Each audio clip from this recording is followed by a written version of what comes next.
What's going on, everybody? This is your former AEW World Heavyweight Champion. Once a champion, always a champion. Swerve Strickland. Whose house? Swerve's house.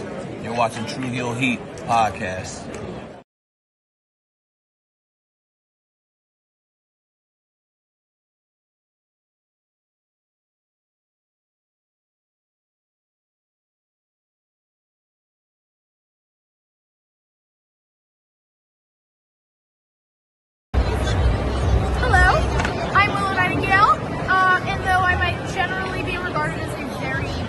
Upbeat person, you're watching Tru Heel Heat.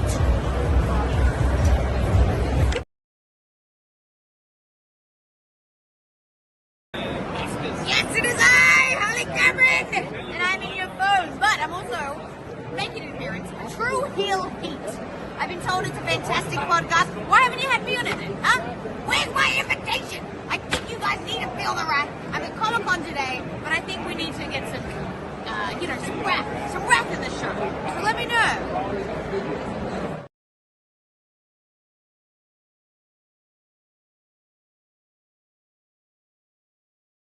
Hello, this is RJ City, and I am ethically opposed to any more wrestling podcasts.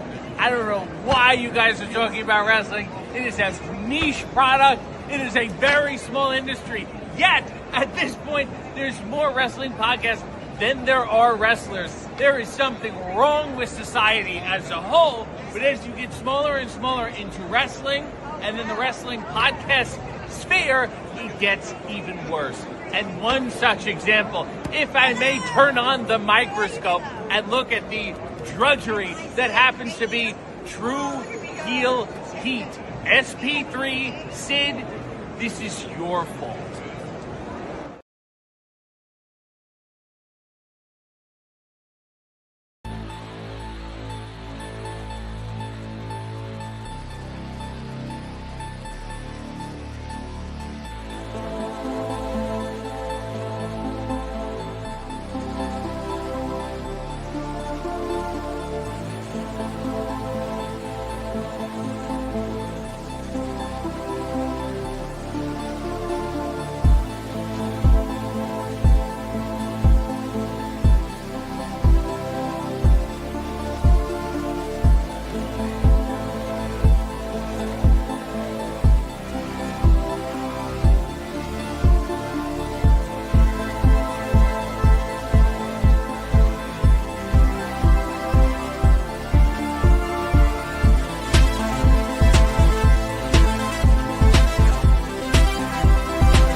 Fresh off the heels of Full Gear, we are on the road to Survivor Series, but we got to talk about everything from AEW coming off the heels of being live at Full Gear in Newark with new champions being crowned, as well as the return of Swerve Strickland. We had AEW Dynamite and Collision on Thanksgiving Eve and Thanksgiving with the start of the Continental Classic, but has the return of that tournament kind of put a spotlight on a problem in AEW of too many titles? We'll ask that question on today's show. Plus, we'll gear up for Survivor Series tonight, as well as, is there going to be teases for WrestleMania 42? We're going to discuss that as well as the whole world of pro wrestling. This is the Tru Heel Heat flagship podcast.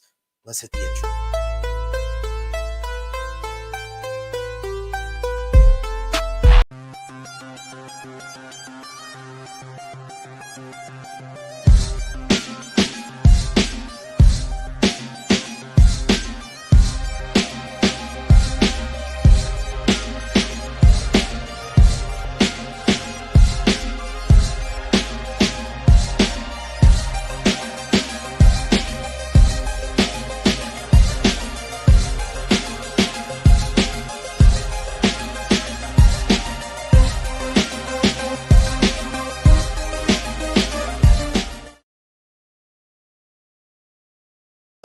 hello. It is me, your Tru Heel Phenom, SP3, and we are live on the Tru Heel Heat YouTube and Facebook for Tru Heel Heat 357. We're geared into survival, discussing the latest wrestling news, including if AEW has too many titles now, whether WWE will set up the main event of WrestleMania 42 at tonight's Survivor Series, recap of this week in wrestling with AEW Full Gear with Swerve Strickland's return, Dynamite Thanksgiving Eve featuring the start of the Continental Classic. You had Collision Thanksgiving with more from the Continental Classic, as well as Eddie Kingston with a big challenge for Samoa Joe. ROH TV, NJPW World Tag League Week 2, CMLL, WWE SmackDown with Charlotte winning the advantage for her WarGames team, Raw on Netflix with Brock Lesnar's epic slip, NXT Gold Rush Night 2 with new champions being crowned. We had AAA, TNA, plus more, and final predictions for tonight's Survivor Series. And we got an all-star guest with us today. First up, though, we got the Tru Draw himself. Josh, how are you feeling? I was running late, so it's good that I was, I guess, technically on time for the start. Right on time for your intro. You was right on time. You weren't ready, but we pushed you, outside the curtain so you could just be in front of the people. You're like, oh, okay.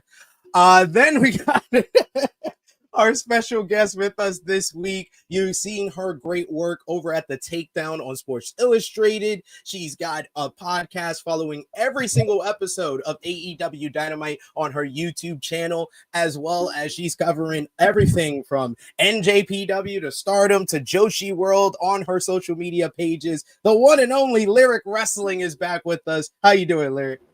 I'm good. Thanks for having me. Thanks for coming. We always appreciate you coming by and joining us for the show. And so how has it been?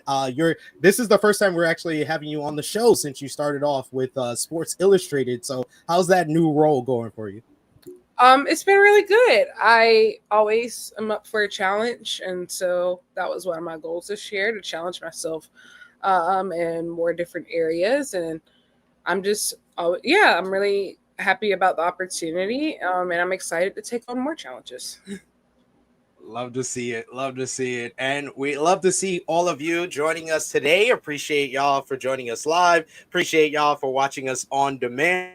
Remember to show your appreciation back. The simplest way possible is by dropping a thumbs up on the video. It helps out the YouTube algorithm. You can also share this video with all your wrestling fans, friends, and family on all your favorite social media platforms. If you are new to the Tru Heel Heat YouTube channel, hit that subscribe button, hit the bell to stay notified for all the great content here. And of course, you can sound off in the live chat. We love to interact with all of you guys, hear your thoughts on this week in wrestling and anything else you want to discuss. We always love to discuss it with you. And of course, if you're feeling generous, you want to give back to what we do here, you can send a super chat donation. Any dollar amount matters. It goes back to contributors that you see on screen with us here. And we always appreciate the support. We got Zach Minger letting us know that it is Small Business Saturday and Electronics Greetings Day. SP3, Krssi, Josh, and Lyric. I don't know if you were aware that was today's day, because Zach lets us know that every day is a national day somewhere. I knew today was Small Business Saturday. I didn't know about Electronics Greetings Day, but I do recommend people do support Small Business Saturday wherever they are. It's always great to give your dollars to small businesses over, super large corporations. There was actually a local record store here at home, and they had like a record store vinyl day, and the line was wrapped around the block because everything was on sale, which was super cool to see. That's awesome. For a local shop, they restocked everything, like Michael Jackson records, Stevie Wonder records, rock, and anything that you could think of. They completely restocked, and so it was really cool seeing like people have that type of energy for like a local business, rather than like Target back in the day, when people used to camp out for television. So that was super cool. That's sweet. Yeah, people were stocking up for like the holidays too, getting some sweet holiday gifts on the discount. It's the coolest place ever. Like I can't really share what it is without doxing myself, but The second that I move, I promise I'm going to put them over like so well. Nice. We got Eric Isaac in the chat joining us saying, "Hey THH fam, happy War Games Day, and hope that you are all finishing the leftovers from Thanksgiving." Have you finished all your leftovers from Thanksgiving? Has everybody finished theirs? Yeah, you're all done. Josh, you're all done. I don't even remember if I have any. You were done after night one, it seems like. So you're good. You're good to go. We got Big Man Dogs who says, seemingly all bookers realize more belts held longer is easier than fewer belts with more dynamic reigns with since important wrestlers require less creative effort to stay interesting and can lose less. He says, Is it easier or is it laziness? I mean,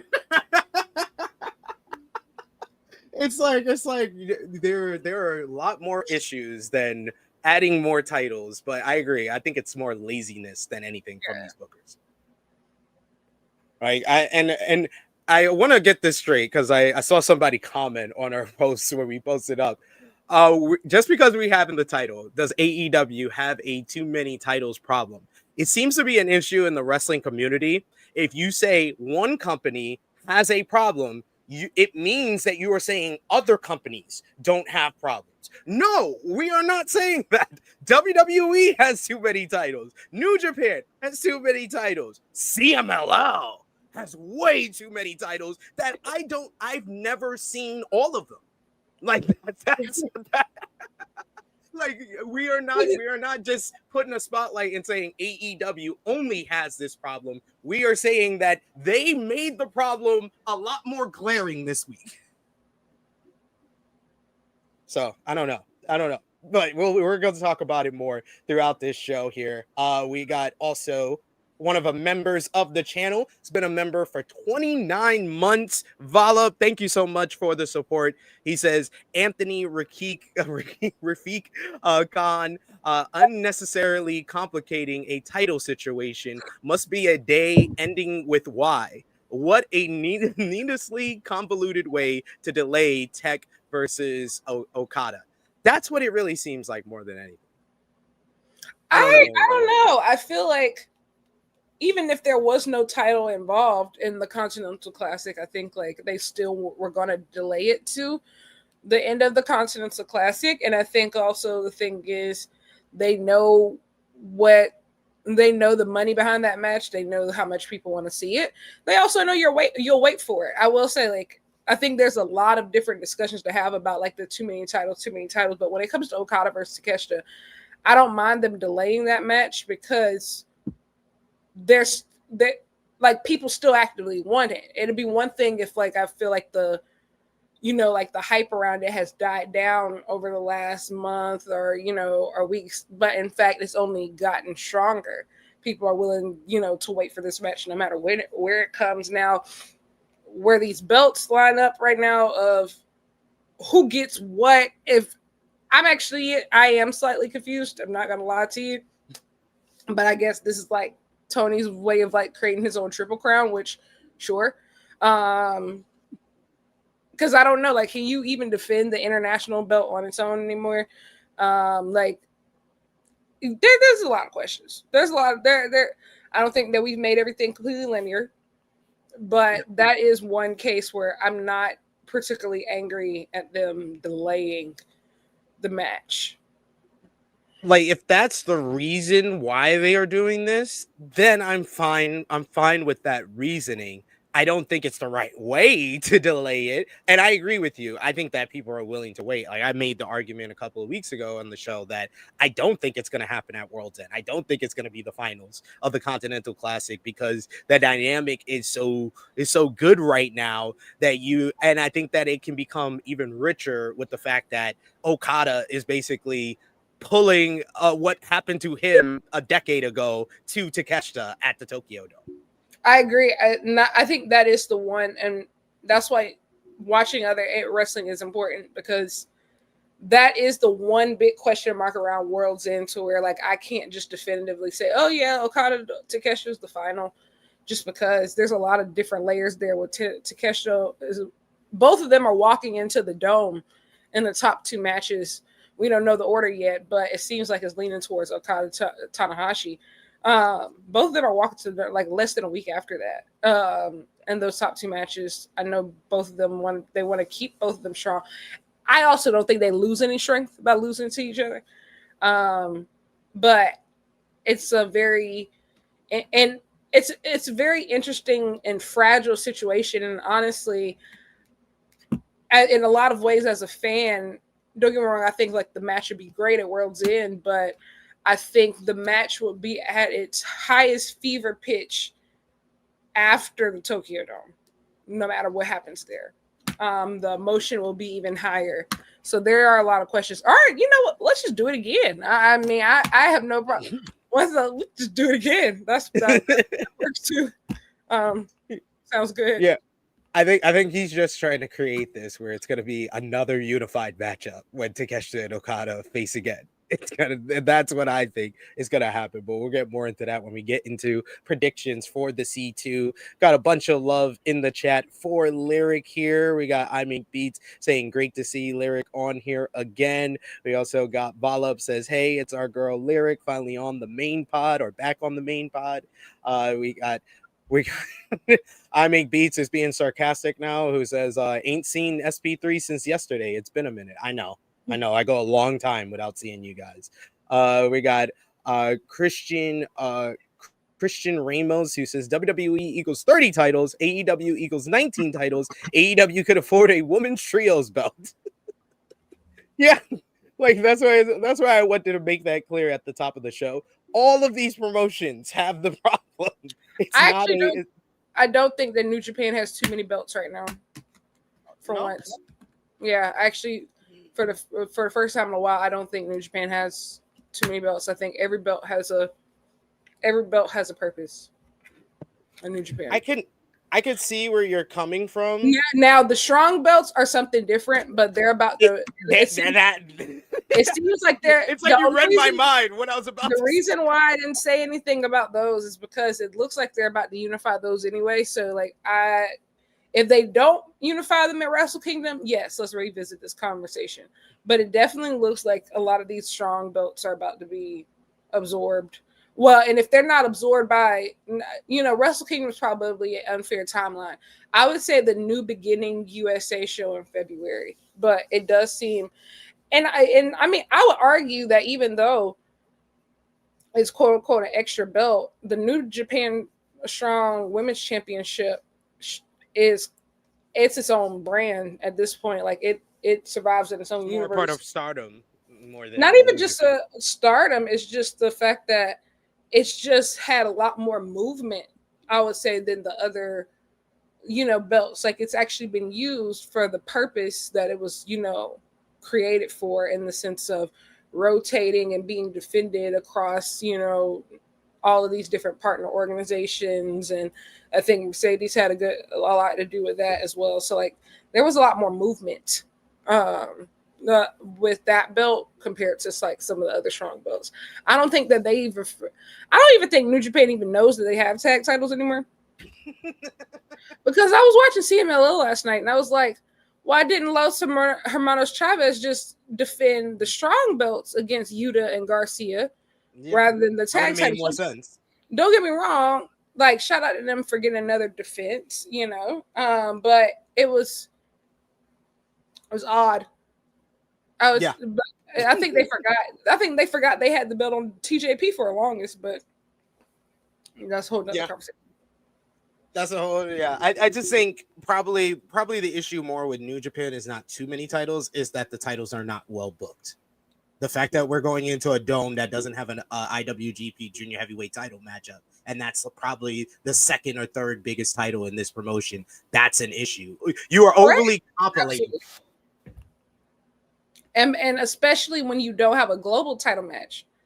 So, like, a Gato terrorism. I mean, he's been on terroristic time since the summer. He pressed the button. He pressed the button, then it was time. No, he's reached a new fever pitch of like crazy. Like there was a Black Girl Wrestling is doing end of year awards, and one of the awards is Enemy of the State. And I almost broke my thumbs writing Gato's name down. You will pay for what you've done to my beloved Shin Han. I mean, it's Gato. I mean, I've just come to accept that this is what Gato No, does. we don't have to live like this. We don't have to live like this. No, I'm not. I love you. You sound like my sister, and I'm getting beat at home by my husband. Like, you don't have to live like this. Like, you can get out of it. We don't have to live like this. We don't have to live like this. Like, what's with these crazy ultimatums? No, we don't have to live like this. Oh, I mean, you are right, but I don't know. I just I think I'm a too battered and lapsed. I have a plan. Don't worry about it. Stay tuned. All right. We're gonna get the plan before you leave us today. Can't So share before the plan. Before we get into things, we got our Tru Heel roll call, shouting out all of you across social media, as well as our Tru Heels group page. Our top 3 conversation starters over on Facebook is Jermaine Packman, Joe Bellini, and Stewie John Palmer. Our Patreon backers, you got Volup, you got Negro Buck Nick Jackson, you got Professor Chris, Trey, Robert, Steve, Ladarius, John Martin, Dolores, James, Allen, Santo, Justin Rich, and Chuck Berries. Thank you so much supporting us over at patreon.com/Tru Heel Heat. $3 a month gets you exclusive content. It's the best way to support us when we are not live here. But without further ado, let's get into what we miss. And we're starting off with AEW Full Gear last Saturday. The show was a great one. I was there live, my first AEW pay-per-view of the year, being there live in person. And the show kicked off yet again with the pre-show match spilling over into the main card. But I love the fact that they did it in a different way, where it was all built around the fact that Okada doesn't do pre-shows and that he only showed up when the main show kicked off, getting into issues with his Don Callis family stablemate Konosuke Takeshita, which led to El Sky Team picking up the win against Hechicero, Takeshita, and Okada in a fun matchup to retain the CMLL World Trios titles. So we had a fun little opener to the show, continuing the storyline we were mentioning earlier between Okada and Takeshita.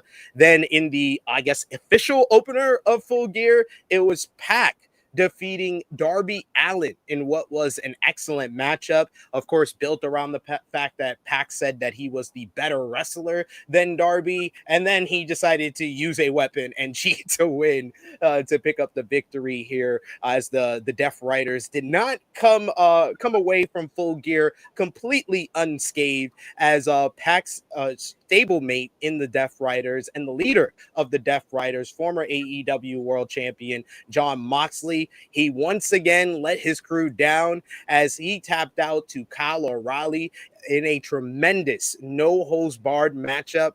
Post-match, Moxley decided to attack O'Reilly as he was getting checked out by the medics, which officially medically disqualified O'Reilly from competing in the Continental Classic due to this attack. So we'll talk about more about what that had to do with the Continental Classic and how it further developed the field for there. But Moxley's attack did lead to some storyline developments for him as well. Then you also had the Timeless Love Bombs. They picked up the victory over Megan Bayne and Marina Shafir, the Babes of Wrath, Sisters of Sin, to earn the right to choose the stipulation for the AEW Women's Tag Team Title Tournament semifinal matchup against Bayne and Shafir.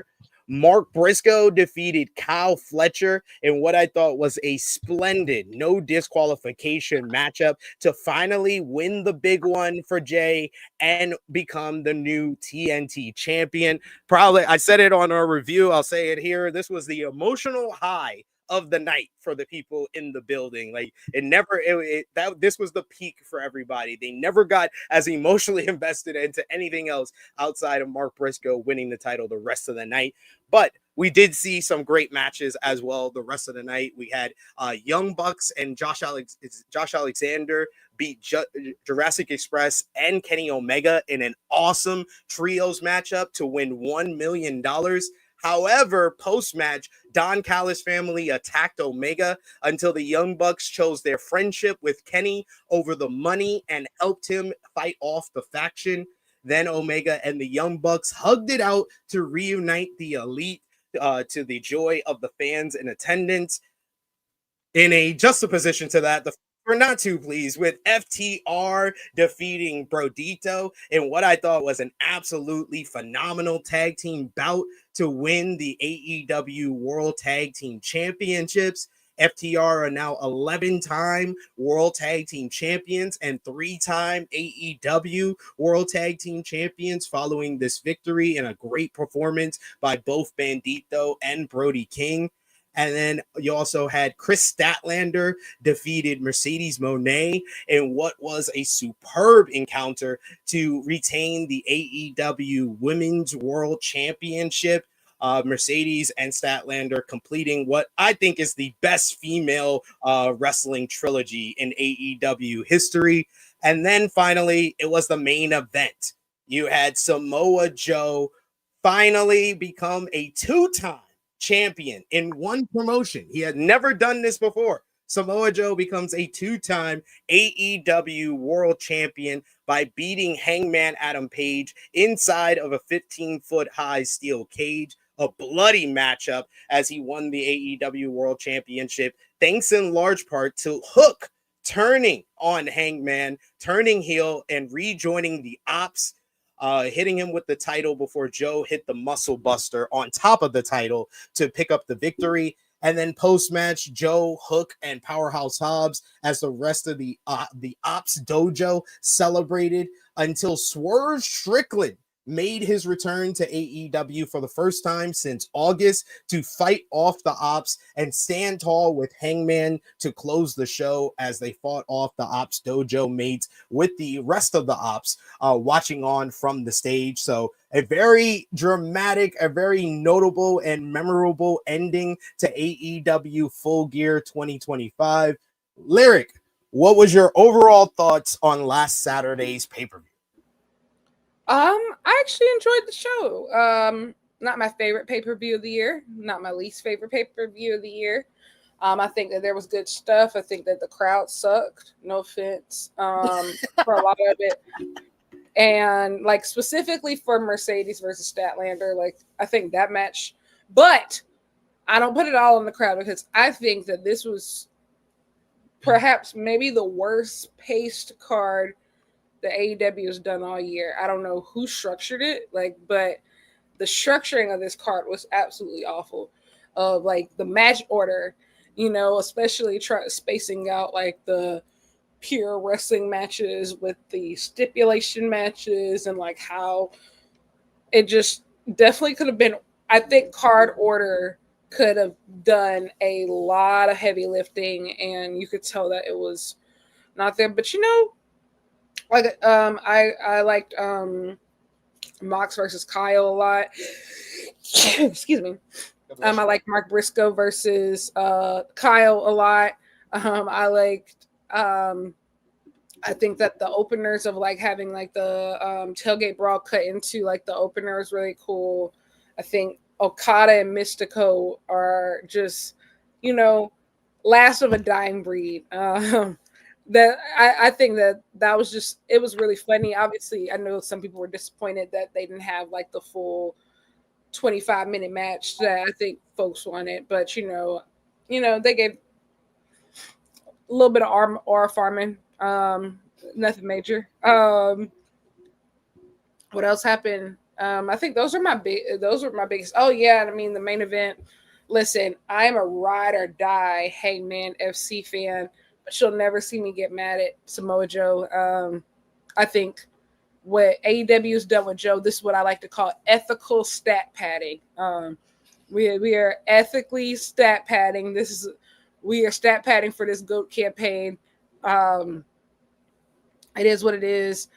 I will say, I hate Hook being a part of this. Now, that's like my only thing. I have not complained about anything. I know some people be like, Hangman fans cry all the time and they want him to win everything. Sure. But Hook is where I draw the line. That was absolutely not okay. These people are not on the same level. These people are not on the same level. We in a room full of current and future Hall of Famers are in this segment. We got Joe out here. We got Shibata out here. We got Hobbs out here. We got Hangman and Swerve out here. These are living, honest to God legends in Hook. No. And if you spent the last few weeks going crazy with flapping your gums about this women's tag team title tournament and talking about Andrade isn't ready and Julia Hart isn't ready and all these people aren't ready, then I hope that you are giving that exact same energy to Hook. Because no, absolutely not. But Hangman and Swerve still, greatest feud in the company. Amazing. The visual of them side by side is just mind-blowing. But yes, the rest, no. That Hook, no. That's not okay. The Hook hatred is It's one not of the hatred. most. It's genuinely not hatred. Like, I don't think that there's enough of him as a character to hate. It's just it's being misplaced on the card. Like, it just, I believe that ability should direct correlate to where you are.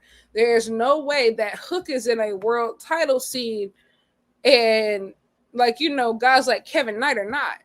It's crazy. Like, we're talking about ability, we're talking about talking, like, even it's, think about who is in Hook's age group at this point, right? Like Kyle Fletcher, MJF, Kevin Knight, who else is up there? Like, Mascara Doradas, like these Commander, and that's just on the men's side. Like, over on the women's side, like, it's even more stars like Megan Bain. And, we're talking about people who are not just working their AEW schedule. We're talking about some people who are competing internationally, some people who have already had, classics with some of the greatest wrestlers ever. Like, and they've already proven so much success. And, like, no, you're not going to gaslight me into believing that it's one of them. I was waiting for that. You're not going to gaslight. So many people are like, oh, you're just being mean about it, etc. Like, no, I think, no, you're not going to gaslight me into believing that, we should just, this is how people develop. You got to give them another chance to grow. I'm not against any of that. But grow on Ring of Honor. Or on the independency. I get it. I definitely get it. Anywhere else, AEW has a million partnerships. Choose one. Pick one. Like, literally pick one. I just don't. It goes back to kind of like the conversation that was had in New Japan earlier this year with Shota of, you mean to tell me that the only place that you can develop is in the world title picture? The only place. You can't go after the global belt or anything else or nothing. And here's the thing, it sucks the life out of the room. And if you saw it, and I think Dynamite was a really great example of, Samoa Joe walks in, he's all horrified, got the cut on his head, like, and he does this, and then he brings out Hook, sucks the life out of the crowd. Then they bring out Hangman and Swerve. And so people are trying to get themselves amped again. And, like, you just can't keep doing, it sucked the life out of the crowd. And so the actual stars have to come and try to, like, bring it back. But they're, like, this isn't going to end well. They haven't had a proper way to develop Hook. They've gone about it completely wrong right from the start. And 4 years later, after he had his debut, trying to put him into the main event scene as a heel, I don't think it's going to work either. But we want to find out who are other hosts of the show, how they felt about Full Gear. Are you ready to come on? Give me the thumbs up if you are. She is the princess of all the true heels, Miss Krssi Luv. How are you doing, Krssi? You're muted. I see that now. Yep. Hey y'all. Good morning. How y'all all doing? I'm so happy Lyric is on here speaking real facts about this because baby. And it's from a female's point of view, not a guy. Okay. Exactly. Yeah. Hook, I felt so bad for Mercedes and Stat because they came after a banger of a match, and then like the crowd was not even into their match. I was saying when I was going over the show that Lyric brought it up perfectly. The real issue with the crowd at Full Gear was the pacing of the card. Yeah, and I literally saw it coming. As soon as Kyle O'Reilly and Jon Moxley came out, I looked at Kate from Fightful, who was right next to me, and I was like, this maniac is going to put the no DQ match right after this. I saw it coming because I was like, he does not know what he's doing to his audience. It's all in his head. It's all what he wants. He wants to see back-to-back bloody matches, but he's not realizing what he's doing. When you start your show at 8 p.m. and it's in Jersey and you're planning on going 4+ hours past midnight, and then you're doing back-to-back bloody matches and you got 3 more matches left, that was so dumb. That was so dumb. It was unbelievable. Yeah. That he was that dumb to do that. And I was even more shocked because Mercedes has gone on the record saying this of if she's not main eventing, then she prefers to like be on the card early. So I expected that match to happen like within like the first 4 or 5 matches instead, obviously because it wasn't going to main event. And so to see it go that late, I said, whoa, like this just wasn't a good idea. I would have even put it before the Colorado. I think it should have been before it. Yeah, because they did so good. And then I think everyone was like, oh my God, like they had to go to the bathroom or get another drink or like, cause you're going to be there for another, 2.5 hours. And I was like, damn, we got like 4 more matches to go. I'm like, damn, I forgot about certain matches cause on this card. Because of the time frame, and I was like, "It's Jersey. People gotta get back home. They must don't understand the train schedules, and they didn't see what happened at MetLife before when people got there afterwards, and trains and Ubers don't run. This is the third year out of 4 that he's done Newark for Full Gear. He should know this by now. Like start at 6 if you're gonna have a whole like. And I'm not saying the card is too long. It's just that you know that you go past a certain time and things stop running. People don't. Yeah, I honestly think that, especially the way that on the East Coast, how early it gets dark now, it's pitch black. Yes. By like 5 o'clock. Yes. And so, to be honest, Full Gear should not be on the East Coast. Like, it really shouldn't. Yeah. Like, the best it wasn't the best like card for card, but I think the best timing of a Full Gear was when it was in LA. And I was there. That was the 2023 of. I think that Full Gear, just knowing how, because AEW is not going to change in the sense of they're going to do these long cards, and I'm not actually against the long cards, but if you are in a place that heavily relies on public transport, and you know that there are times and people are going to have to get out, and at certain times you just can't do whatever you want. Like, just put the show on the West Coast for all that. Like, it's just not worth it. Yeah. And I said this on the review, so thank you for reminding me, Chuck Berry's. It was the 14 Amigo spot that got the crowd back into that Chris Statlander and Mercedes matchup. Like, she had to pull out something we had never seen before to really get the crowd back. But honestly, I agree with Lyric as well that this was probably the best wrestled matchup. It's that or the FTR and Brodito. Yes. Those were the 2 best wrestled matches on the whole card. Correct. Absolutely. So, for sure. What was your the best matches for you, Krssi Luv, from Full Gear, and what was kind of like the standout moments for you? The ending was a standout moment besides the hook part, like she said. I think it kind of we didn't really need him, but I guess it was part of the whole scandal. But he's like the Dom that they don't have that they need, but whatever. I think they dropped the ball on that maybe like 2 years ago, but hey, here we are. Remember when Hook debuted and he was better than Dom? Yep. Dom's improved in the last 4 years, and it feels like Hook's in the same spot he was 4 years ago. Yeah, he is. He's never moved. Like that's just what it is. I think I like the Mercedes in stat match. I think that was there was a couple of matches that was good. That one, I enjoyed the oh my god, why am I drawing a blank right now? The Briscoes, Mark Briscoe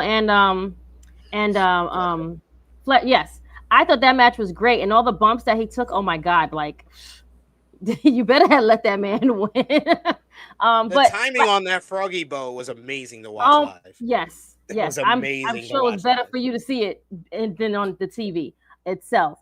Again, they had great matches on here, just the way that they were placed, and then it was just so long. Like I was falling asleep at the end. I ain't even gonna lie to you. Not that I was not entertained. I was just tired, and it was just long. It sounded like the crowd was before at the beginning of the cage match as well. It sounded like the crowd was pretty much they were ready to go. Everyone was ready to go home because it was late. Like it was like past 12. Like people trying to figure out how they're gonna get home. Like it's really like kind of honestly what it is, and probably for Full Gear as far as like when you're in the winter months, maybe they should be somewhere where it's warmer and like light outside. Where when you're over here, it just gets too dark, especially in New York. Like don't winter shows, a lot of it's okay. We don't have to have all the shows. It's fine. I just think that AEW should be mostly in the afternoons, unless it's on the West Coast. Their pay-per-views need to start in the afternoon. The West Coast, you have the advantage because it's a 3-hour difference. But every other pay-per-view, if you want to run it outside of the West Coast, it has to start in the afternoon. Have to like 5, 6 o'clock. No one complained. Like there was the small members of people that's like, oh, All In was a 5-hour show, a 6-hour show. No, it did not. That's the longest wrestling pay-per-view of all time, and it did not get any of the heat that WrestleMania 35, the previous longest pay-per-view ever got. And then All Out was long. Absolutely. Forbidden Door, Wrestle Dream, they were all long shows. Mm-hmm. But Wrestle Dream, I don't think it was as glaring as this one because that started at a regular time. But those shows that started in the afternoon never got the complaints of being too long. No, because they don't feel like they're there all night long. That's the whole thing. You make it into like a whole day, and it paces everyone. It keeps everyone feeling like they're not tired and like drawn out where they can enjoy the whole match. I mean the whole show, excuse me. Yeah. Afternoon pay-per-views, like honestly, I was kind of like, damn, like WWE do something, like counter program them or something. Like, back them into a quarter. We like rooting for WWE to do it now. The rare times, you feel me? But yeah, I feel like Tony Khan, they shouldn't have to hold your feet to the fire for you to just move it to the afternoon, and you have success that it works. Maybe he doesn't want to go up against college football, which I understand. But brother, this isn't working. And I said there was murmurs of people that were complaining. I don't look over there. If you complaining, it was like the usual. It was the usual people who always exactly. You said Voices of Wrestling called them out. Voices of Wrestling called them out every pay-per-view. What are you talking about? And that's somebody who went All In. Like I can't even put into words what you got to think. We got out of there. Keep in mind, they still held us forever. And then if you went you stayed even longer, but you still had time to get something to eat, go to the club, go to the party. After All In Texas, like we had a ball that night. They had the after party, and then I went to karaoke that night. Like these are things that you can really only do if the show doesn't stop at midnight. Like make a whole event of it, an affair of it all. Like you have to like plan it out because no one really wants to go home, but they only go home because it's so damn late. Correct. Exactly. That and people still want to hang out, but in certain places, everything's shutting down. Correct. They ain't got time for this shit. All In Texas was a hoot. Like I'm sure. we had a time. And so the afternoon pay-per-views, especially like it's just so dark outside. Like and that actually has an effect on the body. Like it makes people feel sleepy. So yeah, it does. Josh, any thoughts? Any final thoughts on Full Gear before we go on to something else? I mean, like I said in the review, I thought the show was great. It's just a placement for me. It was mostly the problem. It was the placement, and you know, that's why I kind of killed the crowd after probably the Briscoe match. But besides that, I mean, it was still a great overall pay-per-view. A lot of matches that, you know, a lot of people killed it. It was more of the pacing for me. You know, just because I think I've gotten used to like these long shows with AEW. I do agree with like if you're gonna do East Coast shows to do it in the afternoon. That's the main reason why I didn't go, because I'm like I knew I was out of there at the 12 o'clock, but then also it's New Jersey. New Jersey is a trash bin. I don't want to go to New Jersey, so I'm gonna be stuck there. 12 o'clock. Who wants to be stuck in Jersey at 12 o'clock? Like, try being stuck there at 2 a.m. That's how that's we got out the media from. I mean, God bless you. I mean, God bless because man.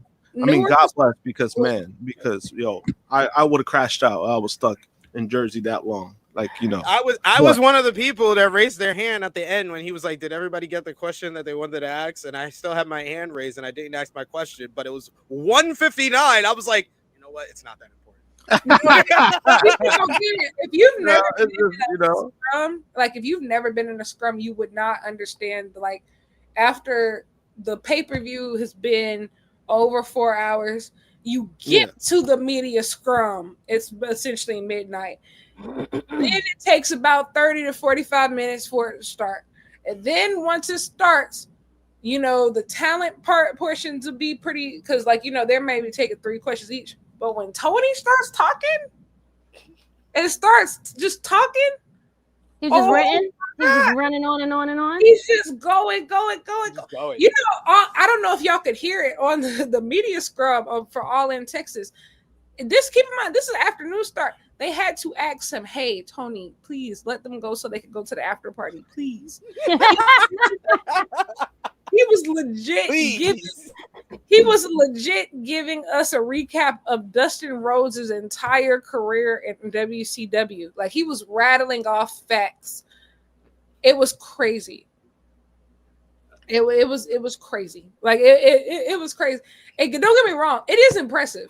Like he's just rattling all of this off from the top of his head, just like straight memory. It is impressive. You ask him a question about somebody, and he will go through their whole Wikipedia page. It's impressive.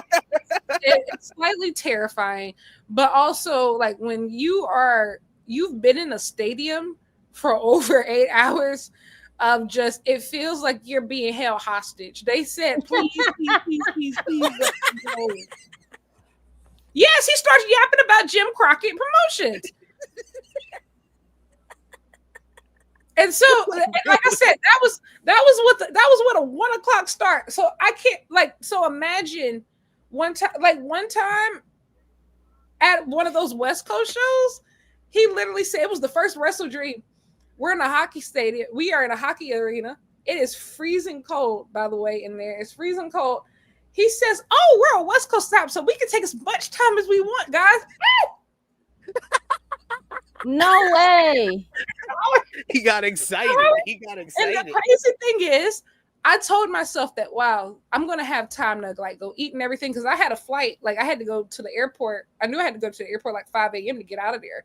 It was a quick trip. When I say I thought I was going to have time to like go out, do things. No. I got the time to literally pick up my bag and go to the airport. That's how late we were out there. Tony Khan, one of a kind. That guy is one of a kind. What a guy. I was like, I hate him. I cannot hate him. He has all. He's so authentic. Like that's the best word I know how to use. It's truly. I was going to use another A word, but you're on point there as well. My daughter is autistic. I'm allowed to say it. He has all the signs of and he's around my age as well. I said it yesterday. He's around my age, so he was never diagnosed. He's probably never died Oh, yeah, because he's never- yeah. if you're in your late 30s, early 40s, you were never diagnosed for any of this stuff. You're learning about it from kids nowadays because they are diagnosed that early. Yes. High functioning neurodivergence. Yes. Yep. Yes. And people Absolutely. didn't want to. They didn't want to have their kids labeled back when we were younger. So it was like, you can't. You don't. I don't want you to test my child. They're perfectly fine. Unfortunately. So here we They are. thought it was a bad thing, even though like they thought it was a bad thing. Every of the richest people in the world, the smartest people in the world, were autistic or have ADHD. Thank you. Let them be free. Let them roam. Let them do what they need to do. But they still want to keep them in this pocket or a bubble. I don't know why. But let's talk more about how AEW Full Gear ended. It ended with Swerve Strickland's return to AEW, and it was very well timed because he had an interview this week with Chris Van Vliet where he talked about his longtime rival Hangman Page and the assist that he gave him at All In Texas, a decision he explained in the new interview. Strickland and Page have had one of the most heated rivalries in AEW history. Page even burned down Strickland's childhood home in their feud at one point last year. Still, Strickland showed up at All In Texas, gave Page the chain he used to defeat Jon Moxley and win the AEW World Championship. Strickland spoke about his history with Page in his interview with Chris Van Vliet. He said on why they have such great chemistry. He says, because we are both sick individuals. The thing is, the chemical romance between us is that we need each other. I think that's why it works. On Page burning down his house, he says, well, the whole point was I wanted to drag him down to show him that you're just as bad as I am. And I proved it. It's like Joker with Batman saying, you're no better than me.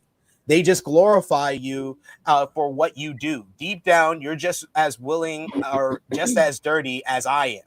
On aiding Page at All In, he says to me when we had the conversation before All In on Collision, I don't extend to the world title without him, but I also don't lose that All In without him. So we kind of need each other. We hate each other, but we need each other. We also made each other better. People were talking about Hangman being done as a main eventer, as a world champion in 2023. They were like, we got to look past Hangman. It's Will Ospreay's time now because he just wasn't there. Mentally, he just wasn't there. I broke him, but I also did it intentionally because I know Hangman is that guy. The character of Swerve respects Hangman. That's why I went after him. I wouldn't go after anybody that I wouldn't get anything from because I had motive. I want to get to the world championship. I wanted to make history and be the first black world champion in AEW. He's how I get through to it. And so I'm not talking him down. I'm actually talking him up because I know if I move him out of the way, I can get there. On what broke Page, he said, oh, his child, because he's a family man.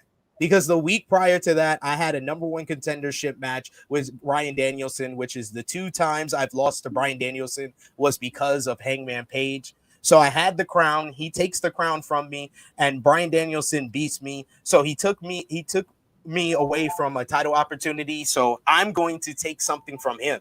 All's fair in love and war in this whole thing. So that's what caused me to go into his house and invade his house because people remember the moments. But if they go back and watch closely, there's a reason why we got to that moment.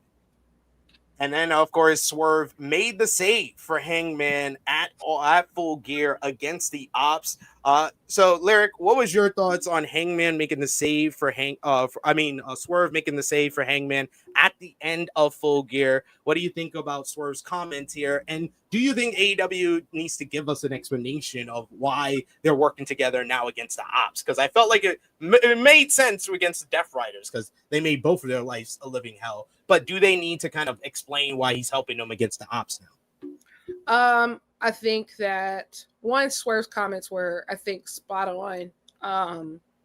I can't name another feud that did more for 2 guys, like both people, like than this. Of just AEW got 2 world title reigns out of it. And I think, just think about like how Hangman looked coming out of Double or Nothing 22 losing the belt versus now losing the belt. Like, it's literally night and day. His positioning are night and day, to where, like, I don't think there's that.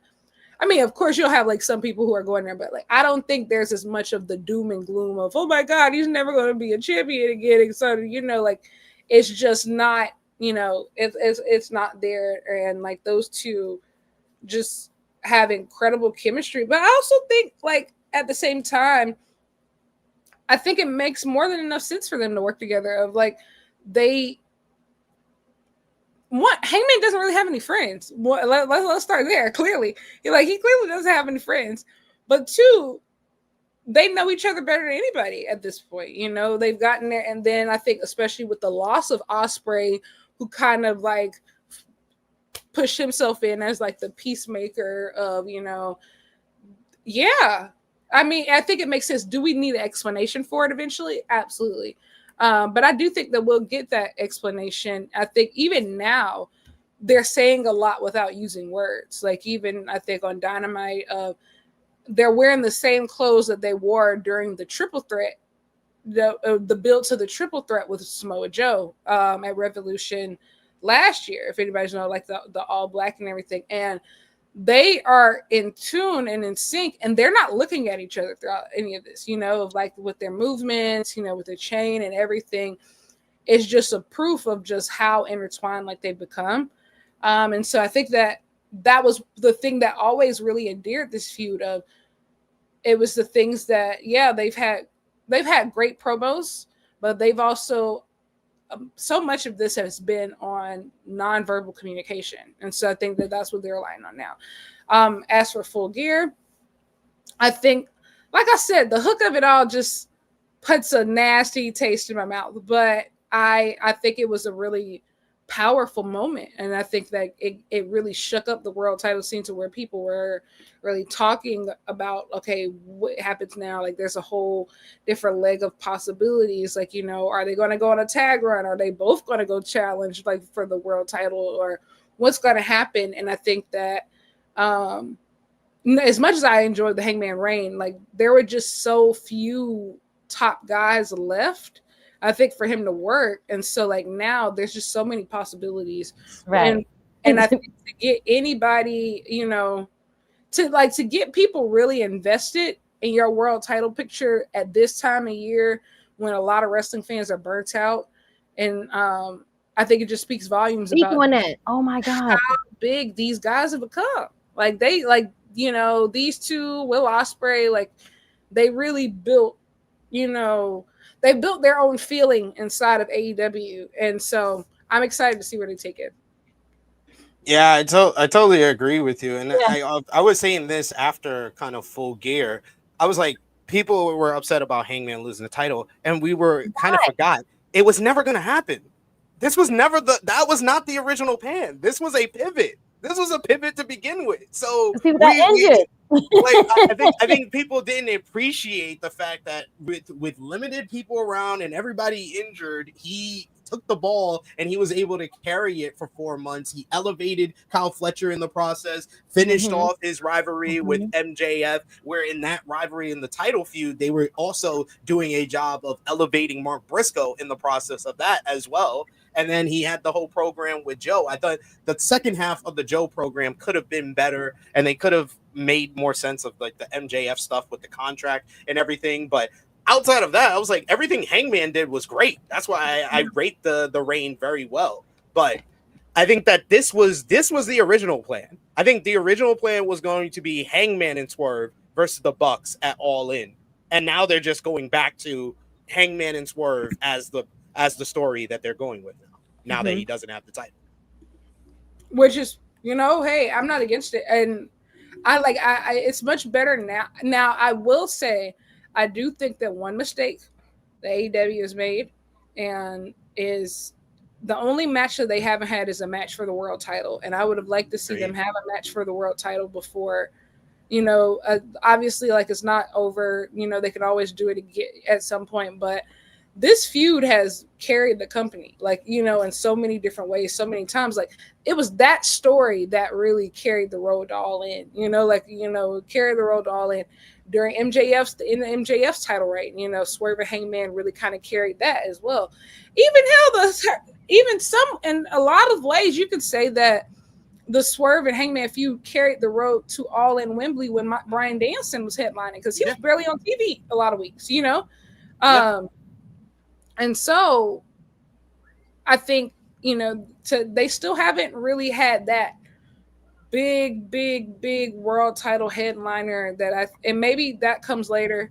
I hope it comes later. I feel like it has to, you know, at some point. But I do think like not doing that is a bit of a, you know, makes you want to raise our eyebrow. But everything else, I think, you know, as we saw was, you know, with Brodito or even Kenny and Hangman, or, you know, putting top guys in the tag division typically yields very good results for AEW. You know, like I could see Eddie and Mox heading back there, you know.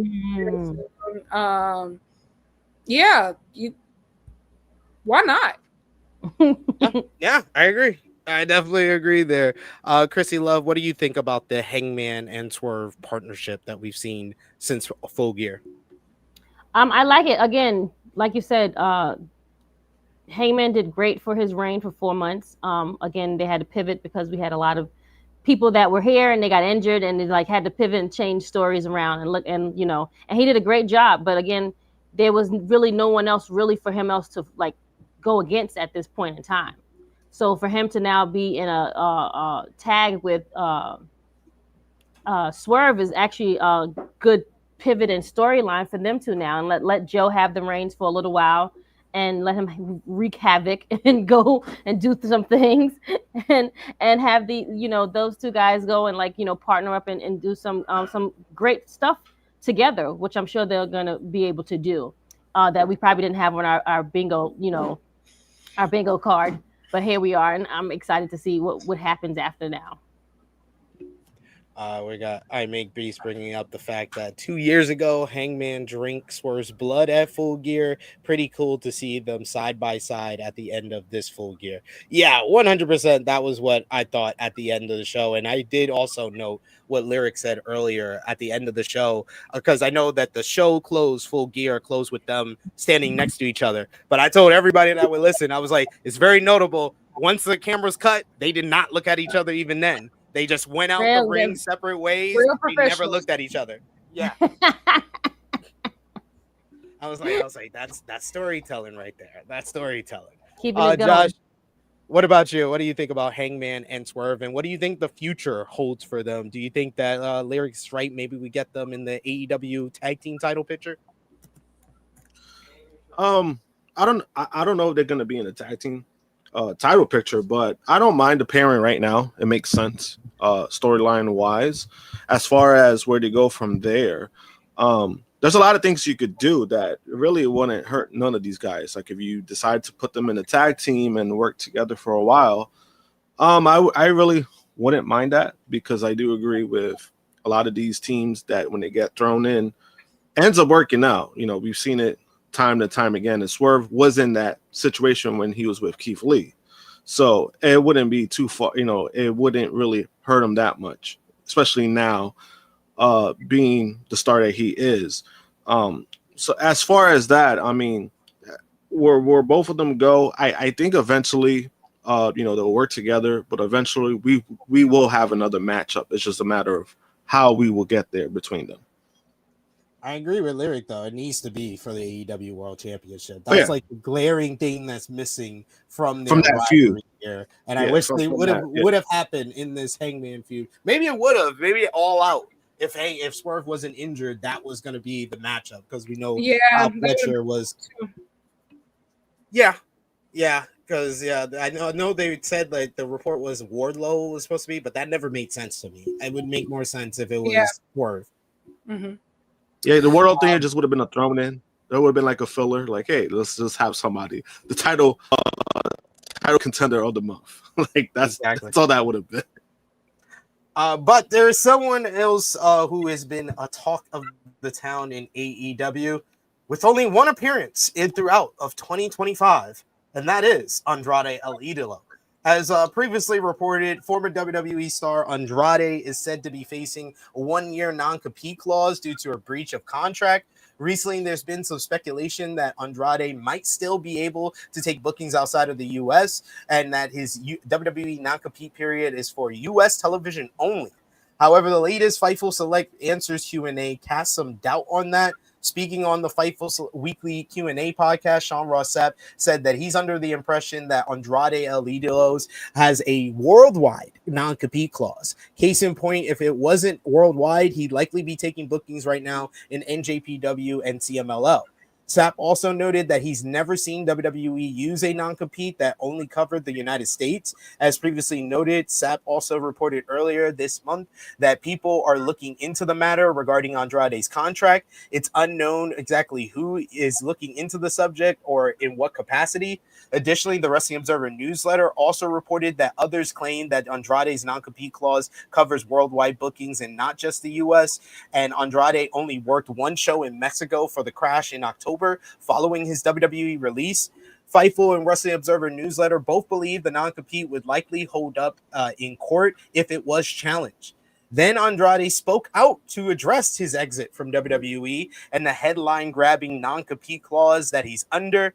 It had been reported that that he was released from WWE for disciplinary reasons, and he had been reported as having failed a wellness test at some point before his release. He appeared on Deporto TV and spoke about his situation. Andrade said that he was not comfortable with certain things in WWE and that he reached an agreement to leave. He added that WWE informed him of the non-compete after his AEW return and that his lawyer from his time in WWE was also Charlotte Flair's, who is unable to use anymore as they got divorced. Andrade said that his lawyers are talking with WWE and quote unquote negotiating. He said on the end of his time in WWE, he said, I remembered I returned to WWE a year and a half ago. I was in AEW, and at that time I was happy, earning millions, but I was married. My ex-wife's name is Charlotte Flair, and the idea was to return to WWE to be with her. And many things happened. We got divorced, and I was not comfortable in some things. I had a warning call because many medicines and supplements that in Mexico can be consumed, but not there. We have certain restrictions or on recipes that we cannot consume as athletes because of doping and things like that. And I also was a little annoyed. On his WWE exit and non-compete, he said, I talked to WWE and we reached an agreement to leave WWE, and we ended in the best way in that time. Then I returned to AEW, and I imagine they didn't like WWE that he returned to AEW. I really don't know. I'm very grateful to WWE since the lawyer I had was also my ex-wife's lawyer, and you can't use the same lawyer anymore. The contract I signed, the lawyer did not realize a clause of 12 months without competition, or from there they took that clause. Right now we are in that phase. It wouldn't be a year. We're negotiating. I'm going to be 3 months inactive, and I can't compete worldwide. On WWE invoking the clause after his AEW return, he said, at first I didn't have a clause. I could fight leaving WWE. Then the clause came when they saw me debut in AEW. Well, now it's nothing more than getting ready, and a normal day is waking up, having dinner, training, going down to the beach, sunbathing, tanning, more than anything, not thinking about that. On how long he expects to be out of action, he said, my lawyers are already talking to WWE lawyers. They are already reaching an arrangement. I don't know the exact date, but let's hope it's in a month, a week, or before. On fighting the non-compete, he says, we can fight, we can go to court, but the lawyers told me that the process may be longer. It is also the expense and the process, and they are trying to negotiate so as to not go to court.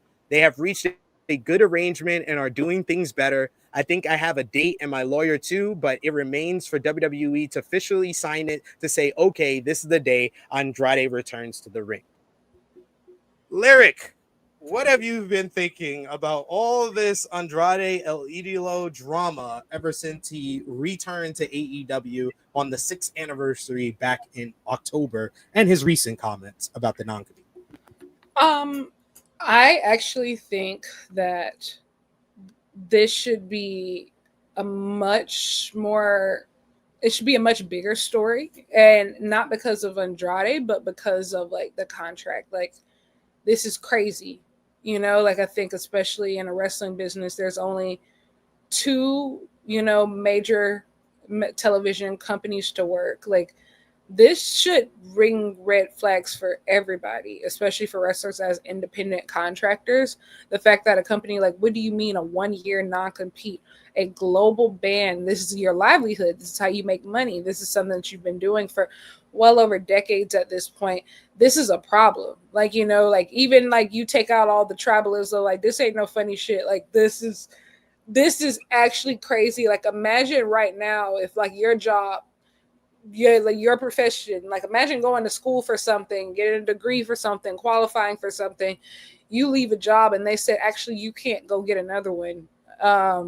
And I think it was because he was fired. I think that's the biggest thing too. Like, imagine getting fired by a job and that job making you hindering your ability to make money anywhere else. Like, that is absolutely crazy. He can't even go to CMLL. He can't go to New Japan and all these different places too. Like, it's not even just about AEW. Like, the fact that this holds up in court is crazy. Like, now your lawyer not reading the contract, that's a whole nother thing. And like, that's awful. But yeah, like it's insane. Like, I can't even fathom. And the fact that people are just like act like it's just any other day of, especially like where we are in the political climate, you should be terrified. Like, you know, the monopoly is nuts. Like, that is absolutely nuts to me. But knowing Andrade, he'll figure it out eventually.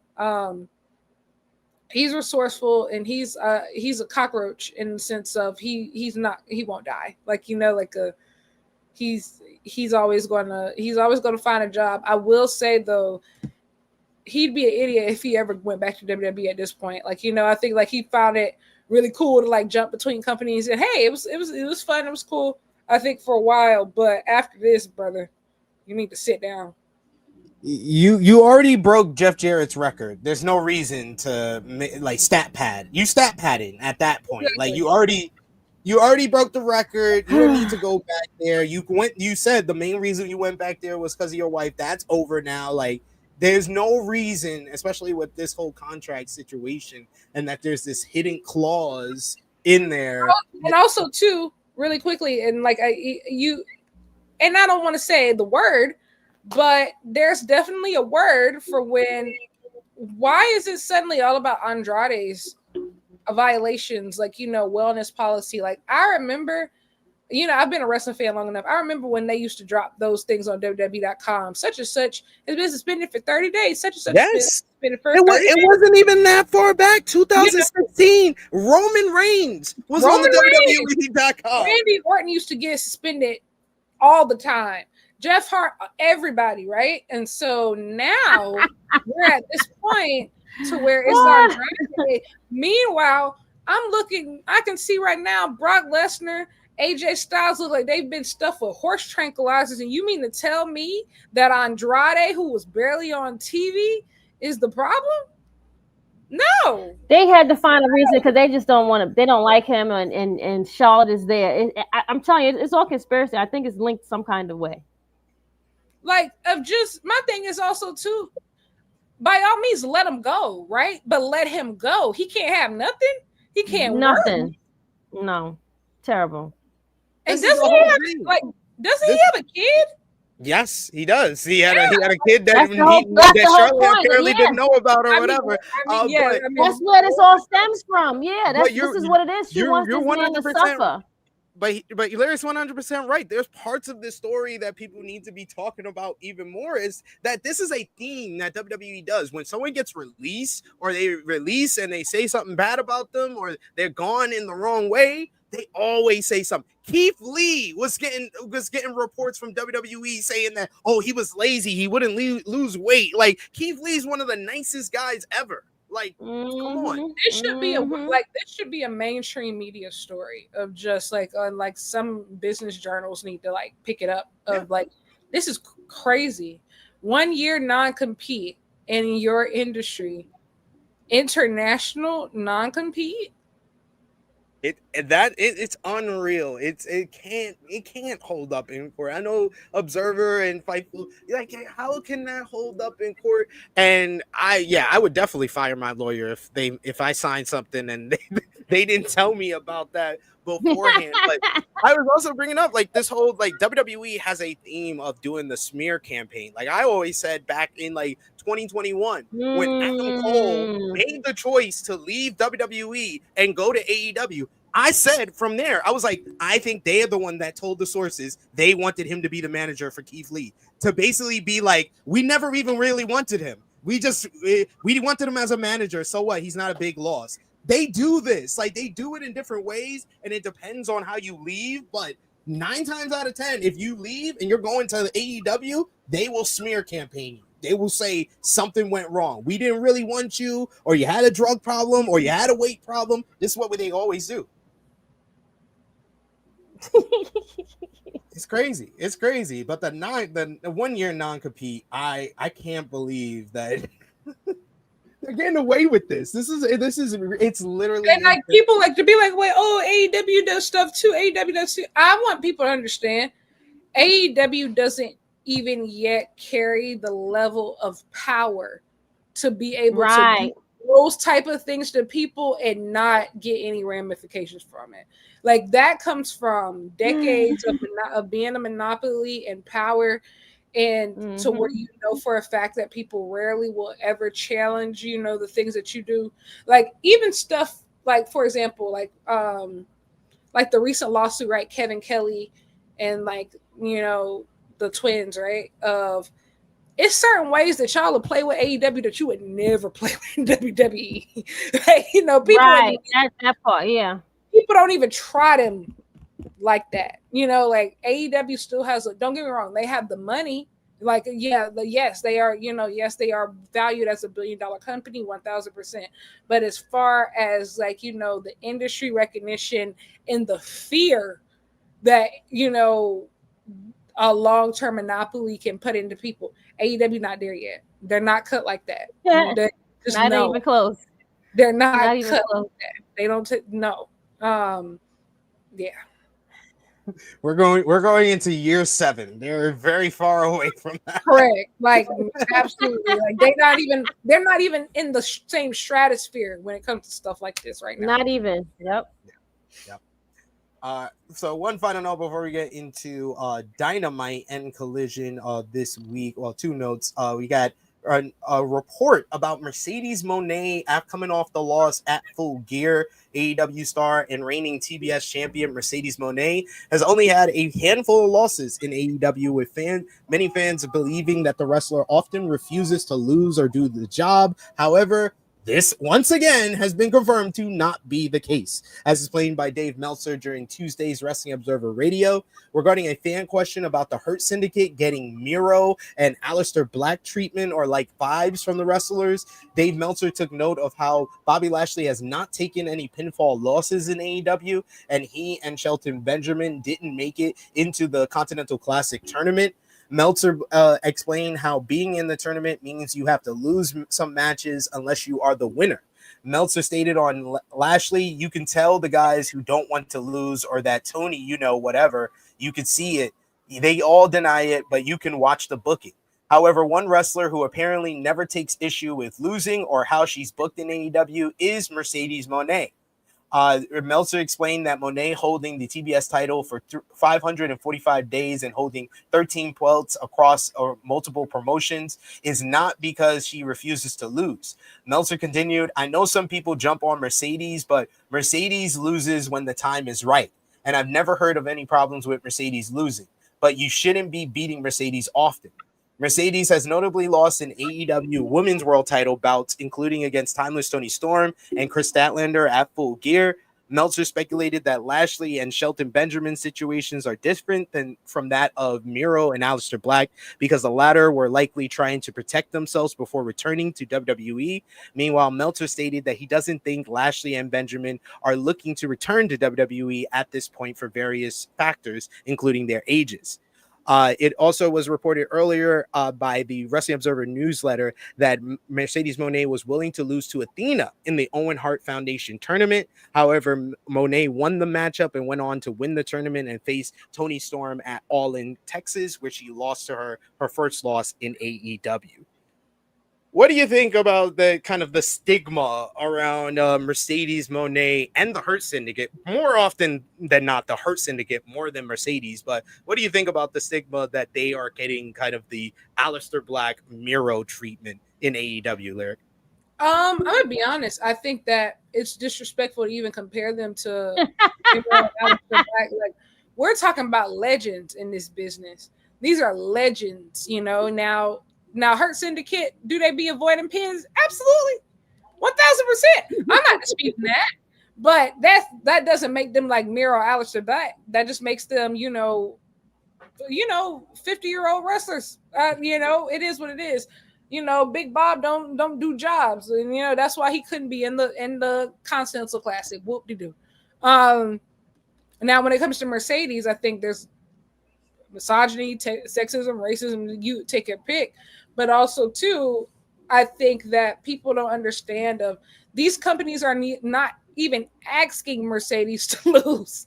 Like, they're not asking her to lose because I know we haven't really seen it, what it looks like for, a woman to be built like a star, like, especially her.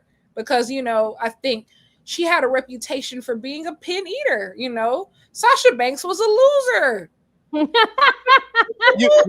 If you don't remember the last time Lyric was on here, she went on a full rant about her losing to like Natalya. Yes. No, Sasha Banks was a loser. She was. She really was. She had a whole bunch of title reigns. Yeah, she was a six-time world champion in WWE. But when you look at those reigns, several of them aren't even 30 days.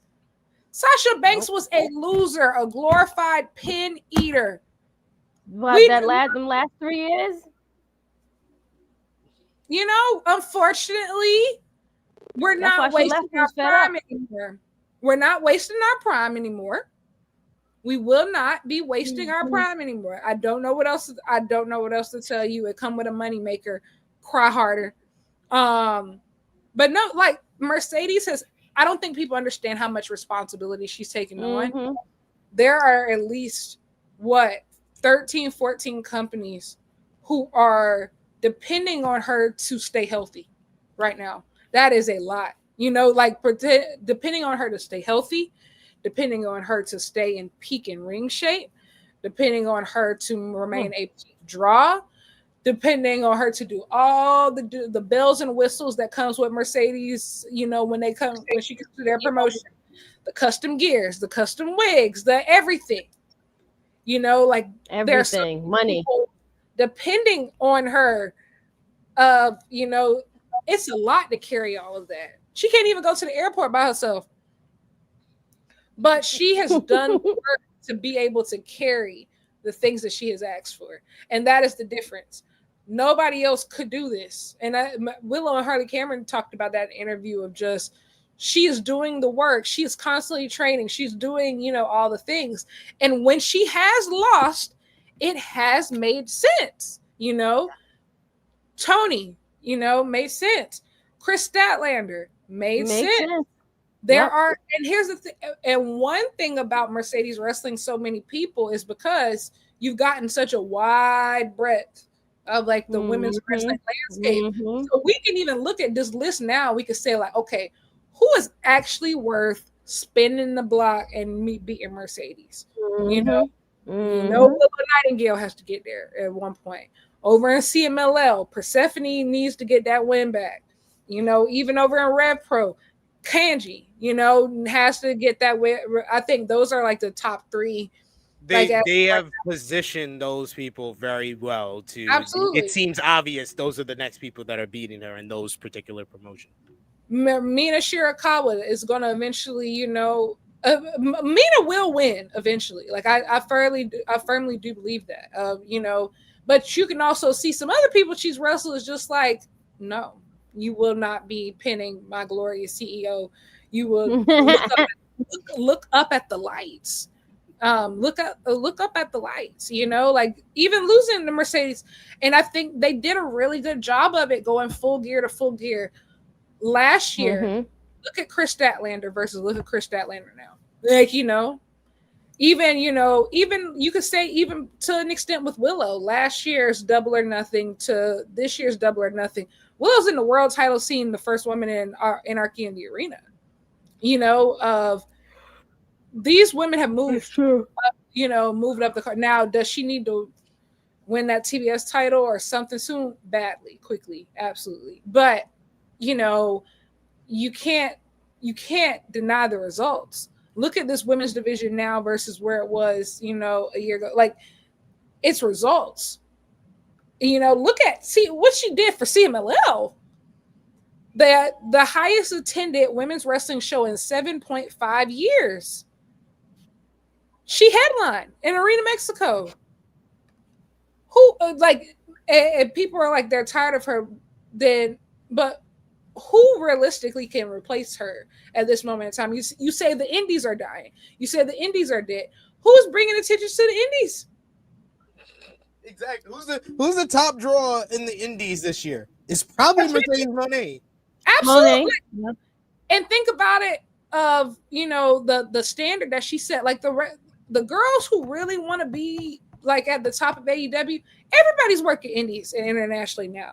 Megan Bain is working 2 tag tournaments right now in 2 different continents, flying back and forth between the US and Japan, like frequently.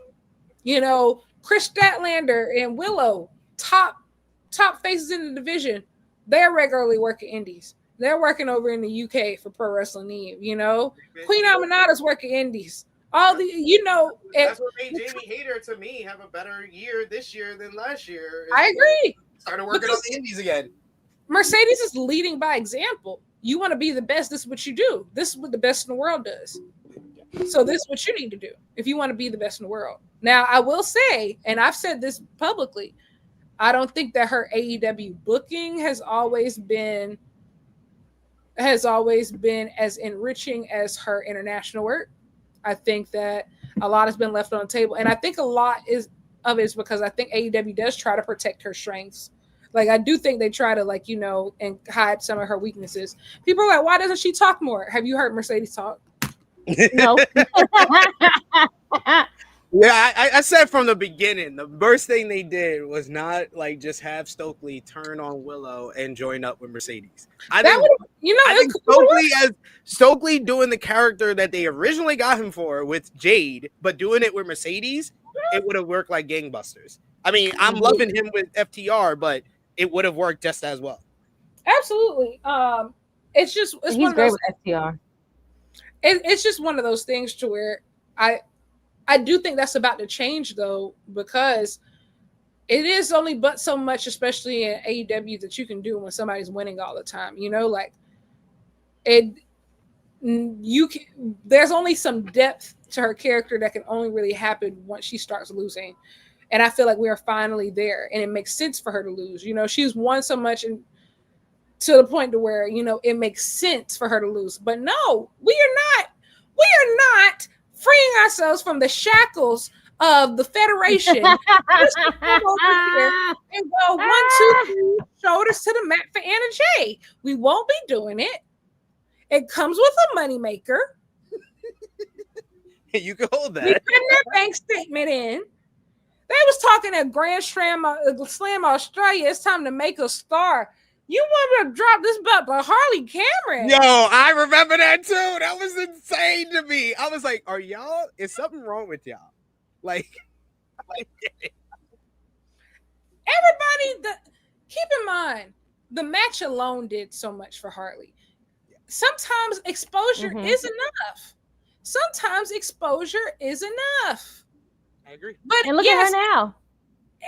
Absolutely. And that's this case in point. Look at her right now. No one was like 6-7 months ago. Nothing.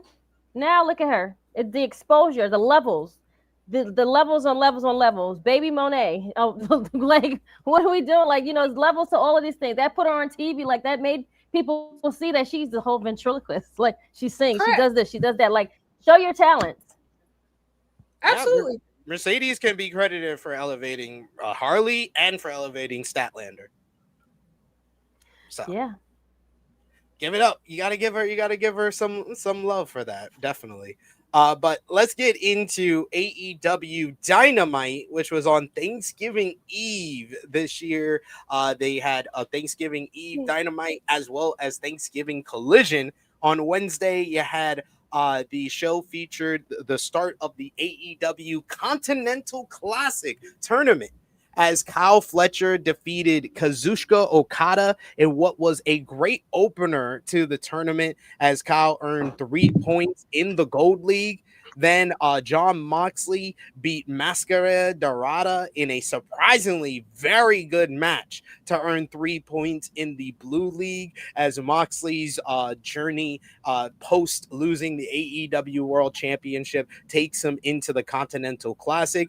Post-match, though, he was confronted by a new enemy, Timeless Tony Storm, who confronted Moxley, who was with Marina Shafir. Storm cut a promo on Mox in his cargo pants before informing Marina that her and Mina have chosen a holiday hardcore death match as the stipulation for their semifinals match next week on Dynamite. Then yet later, you had Kevin the Jet Knight picking up the biggest win of his AEW run so far by a large margin, as he defeated Darby Allin in what I thought was a fantastic bout to earn his first 3 points in the Gold League, an upset victory that everyone was talking about this week. Then you also had finally Claudio Castagnoli beat Orange Cassidy in a fairly decent main event to earn his first 3 points in the Blue League. Post-match, you had a huge brawl breakout with some participants in the C2. Elsewhere, you had the continuation of the AEW Women's Tag Team title tournament, as the Babes of Wrath scored a victory over the Sisters of Sin to advance to the finals of the tournament. Samoa Joe and the Ops had a celebration for his AEW World title win, which saw Hook come out for the first time since his heel turn, but also Swerve Strickland and Hangman Adam Page showed up and crashed the party together before laying out the Ops Dojo students in front of Samoa Joe, Hook, Powerhouse Hobbs, and Katsuyori Shibata, and hanging a couple of the dojo students while Joe and the Ops watched on. So a great way to continue the new partnership of Hangman and Swerve here. But we'll start with Josh on this one. What was your overall thoughts on this week's Wednesday's Dynamite? I thought it was a solid show. I enjoyed it. I'm glad that we got the tournament back. I mean, the only thing I do question is the title situation. That's the main thing. We're gonna talk. That's a whole. Yeah. That's a part of the news topic. We're good. No, I'm saying. We'll talk about yeah. Like that's basically the biggest problem that I have. But everything else, I like the fact that the way that they're continuing Swerve, and Hangman, especially that segment too. Like Joe and that segment, I thought he was great. The overall segment was great in my opinion. And then some of the matches, like you said, like Kevin Knight, man, he really showed out. And I always love like these arguments that people make every time, like when you see somebody having like a great performance, they always want to mention like, oh, he's gonna end up going to WWE. And I was just like, well, his dual contracts tell you otherwise. So I mean, that ain't happening. But I mean, it was overall a good performance for the dude. I'm really happy for him. Somebody like this from a tournament like this could really benefit. And I think getting a win over Darby, I do like the fact that they were selling like, Darby's injuries for the match. I do like that fact. So it still kept Darby strong in my opinion. But overall, I thought that was a great match. And then the opener, I mean, I didn't see that going the way that it did. But that was a nice surprise. I like it. And I think when it's kind of tournament, you have to do those things. And I think last year they did that where we had more surprise wins. And I think, like, you know, you just continue that to make this tournament prominent, make it feel important, you know. And, you know, overall, I enjoyed it. Yeah, I think like my issues when we reviewed the show yesterday was mainly I had no issues really with any of the segments, even though I thought the women's tag match was not good. And I hate the fact that the women's tag team title tournament seems to go further down the depth chart of importance every single week that we go by.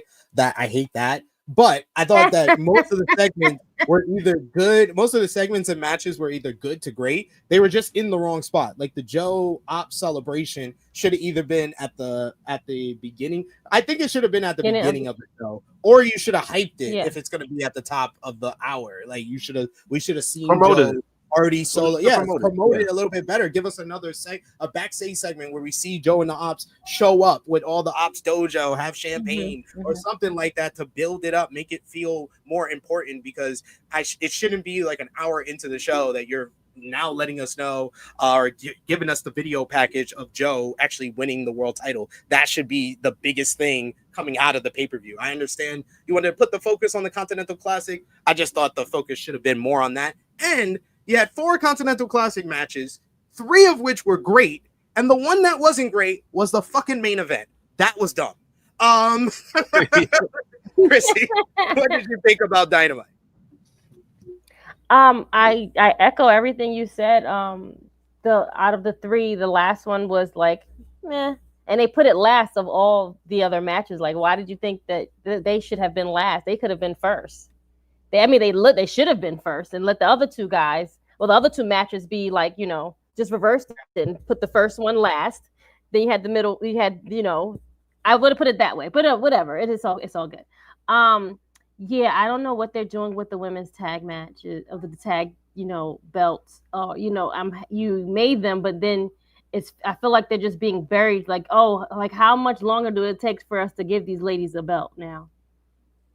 You want to show, you want to showcase tag wrestling, great, but we don't need to keep having all of these tournaments dragged on and all. Like we went through like 3 pay-per-view. This is like almost like the 3rd pay-per-view coming up where we're still promoting these belts when it could be like featured on this next pay-per-view by now. Like we're having a death match. I just had to think about it. You're actually right. This is the 3rd pay-per-view cycle that we're still doing this tournament. We're still doing this. Like we're dragging us on. Like it was announced at the start of the cycle for Wrestle Dream. So now this is the 3rd cycle we're in. This is the 3rd one. We're about to be what's the next pay-per-view? World's End. And we're still don't have a winner yet. They're showcasing it. Like we have like a death match coming on Wednesday or something like that. They're doing with the girls. Right. So what do we like? Why don't we have a winner yet? Where are our brackets? Like who's even in there now? Yeah, I don't even think they're going to stretch it to world. I'm not even sure if they're going to stretch it to World's End, because I thought that was the play at first, but I don't think so. And I hope not, because I'm gonna be honest. Like I need Willow to lose, and so she can challenge for the TBS title. Yes, because I think you tired of her being in with Harley now. You tired? It's beneath her, and I think that Harley's really great. I think that she's improved a ton, and I think that especially compared to like some other folks, like she is rapidly improving at a rate that can justify, you know, her being on TV so much. But Willow is like the 2nd most over woman in the company, and that's not an exaggeration. Like only behind Tony. That's it. Yeah. Like that, it's not even an exaggeration, and she's been able to do that with even by, you know, having terrible booking at sometimes, and it's just like it's time to shake the snow globe. And I think a part of the problem is that AEW doesn't have a women's mid card. Like there is no women's mid card, and I think a lot of that is because of Mercedes holding the TBS belt like a world title almost, of just everybody's kind of and I'm not saying that. No, everybody's not equals. I was about to lie. No, everybody's not equal. There are people who have challenged Mercedes for that belt, and because they have just been in the same ring with her, it made it seem like they were equals and that they should be much further up the card than they are. They're not. And I think that was a big problem with Mercedes being the TBS champion. There's a lot of people who she was wrestling that she had no business wrestling. And that it's become a huge problem across the board. We got bench players talking like starters. We got bench players talking like starters. And it's just, no, Willow should be like tip top, like, you know, Tony, Mercedes, Willow, Chris. Yeah. Everybody else, you know, and we should just tear it out. You know, you have Tekla, Megan Bain, Mina, all that right under them. Those, like, you know, that upper tier. And then, you know, we should just keep.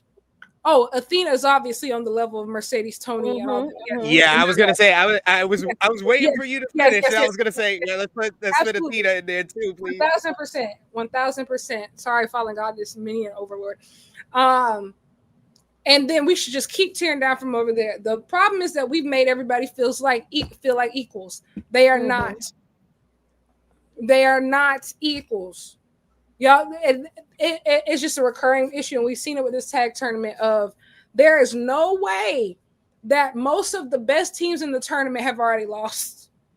There's no way. Like, the best match of the tournament was Tony and Mina versus Alex and Riho by a country mile. That match. I thought the best match was Babes of Wrath versus Mercedes and Athena, and that was even earlier than that. So. Oh no. I think here's the thing. It was okay, but it felt like there was like some weak parts to it. Like, what I really liked about that Tony, Mina versus Riho and Alex matches, that everybody carried their weight. Like, it was very evenly matched. Like, you know, there were no dull moments. There were no, you know, miscommunications. Everything was very evenly matched, and everybody was very well working tag teams. I don't know what's happening at this point. Let's just hurry up. Yeah. Get Babes of Wrath out of here so Willow can get this TBS title. We have things to do. The hierarchy actually, I disagree with this. I don't think the hierarchy in women's division is very clear. And I think that's why we having some of the problem, the conversation we having now. People I think he meant more of like, it's very clear to us. Oh, yes. I think that's the problem. Like, we have too many people being like, oh, well, such and such has been there forever and they haven't gotten this. Just being here isn't enough.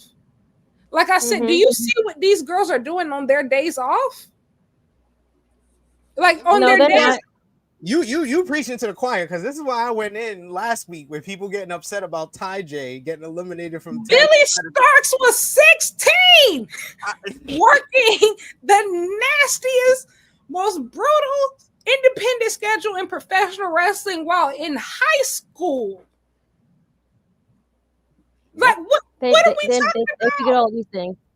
I went to a Rev Pro show one time and saw Leon Slater sitting on his suitcase outside waiting for his mama to pick him up. Yep. What do y'all be talking about? No more participation trophies. I was confused when first person told me everybody was upset. Some people were upset that Ty J got eliminated. Then I saw it for myself that people were upset about it. Then I did research and I was like, why are we upset? There's no way Anna Jay could ever be as good as anyone else in this tournament. She's wrestled 150 matches in her career and it's lasted 5 years. What? 30 matches a year? She's never going to get better that way. You're not even wrestling once a week. People are like, oh, send them to Stardom. I want to hold your hands while I say this. Stardom is the top. No. Stardom is the second biggest promotion in Japan, regardless of gender. The top women's promotion in the world. Okay? People are expecting a level of quality. Stardom is not the place where you go dump talent off, like, you know, who doesn't have like the basic foundations. Of course, and especially, and I think with the biggest problem that they did, and here's the thing, I was happy that she went to Japan, but even then I knew it was going to be an issue of the 5-star Grand Prix is not to where you just put your, like, you know, your weakest links. Who do you send to the G1 Climax? You send Konosuke Takeshita. You should be sending your best, or not even like not saying your typical top star, but a star on the way. A Queen Aminata, that's the type of person that you send to a 5-star Grand Prix. Alex Windsor, that's the type of person that you send off to a 5-star Grand Prix. People like that. And now you have people like, oh yeah, just send them this. Guess what? Working 2 weeks in Stardom is not going to be enough to turn you into Manami Toyota. It's not going to do it. It's not going to do it. Y'all going to have to get over there and stay over there. And honestly, too, work with some of these other partners. Y'all need to go to THH. And they work at a much more frequent rate. Like, and honestly, indies are anywhere. Will Ospreay is literally begging y'all to come to Pro Wrestling Eve. Begging. It's true. It is true. He's getting everybody over there. He got all the AEW roster, the top ladies from AEW. The top stars. The tippity top stars. There's so many opportunities available. There's so many opportunities. You're just not going to, y'all are not going to gaslight me. It goes back to like the Hook conversation, right? You're not going to gaslight me into being like everybody's too harsh. If you genuinely believe that this is major leagues, that this is Major League Wrestling, how would you feel if the Lakers in the finals put a G League affiliate star in there and told them to run point? Yeah. How would you feel? I feel disgusted. I'm a Lakers fan. I feel disgusted. Right? It's one of those things of just, we got to use our brains. No more participation trophies. We got to realize there is levels to this. For sure. But the other show this week was AEW Collision. You had AEW Collision this week on a Thursday, a Thanksgiving special that it was, with the continuation of the Continental Classic. You had Pac. He picked up a win over Speedball Mike Bailey in the Gold League, earning 3 points in what I thought was a great match between them. It is really fun matchup, a lot of high-flying, hard-hitting moves between the two men. You also had in the Blue League, Konosuke Takeshita defeated Roderick Strong in what I thought was a very good matchup in the main event. Then you had Daniel Garcia. He picked up a victory over Daddy Magic, Matt Menard, in a grudge match. Post-match, though, he ran into TNT champion Mark Briscoe. Mark Briscoe heard Daniel Garcia issue a challenge for the TBS championship before his grudge match against Daddy Magic. So he came out and basically told Daniel Garcia that he accepted his challenge. Tekla picked up a win over Ty Mello in singles competition. Post-match, the Triangle of Madness attempted to attack Ty until Jamie Hayter and Chris Statlander both came out to make the save. Dalton Castle and the Outrunners answered the MXM TV casting call to pick up a trios victory. Post-match, Ricochet and GOA jumped the three men to send a message before getting into a tussle with country music singer Michael Ray. Yes, I said the same thing. Who? Eddie Kingston defeated Katsuyori Shibata, pick up a win there in a short matchup. Post-match, Kingston cut his best promo since his return as he challenged Samoa Joe to face him for the AEW World title at Winter is Coming on December 10th. And FTR had their first promo after winning the AEW World Tag Team Championships, where they were confronted by the Bang Bang Gang, who issued a challenge to them coming off the heels of their victory, their non-title victory over the champions 3 weeks ago. We'll start with Lyric. What did you think about Collision Thanksgiving this week, and especially the Continental Classic matches with Takeshita and Roddy, as well as Pac and Speedball? I like Collision this week. You know what? I will say Graps on Thanksgiving is actually pretty cool. Just like, very just chill.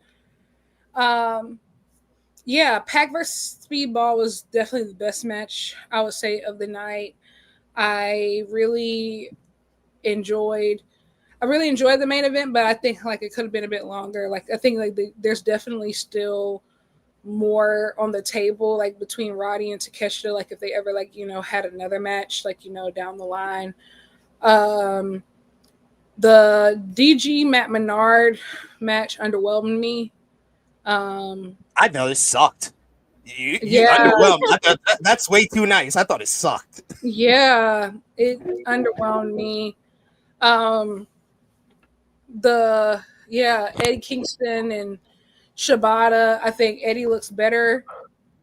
Not fantastic yet. I'm interested to see how this Samoa Joe feud actually goes. And honestly, like the promo afterwards, like I think he does sound definitely more engaged than he has in the past.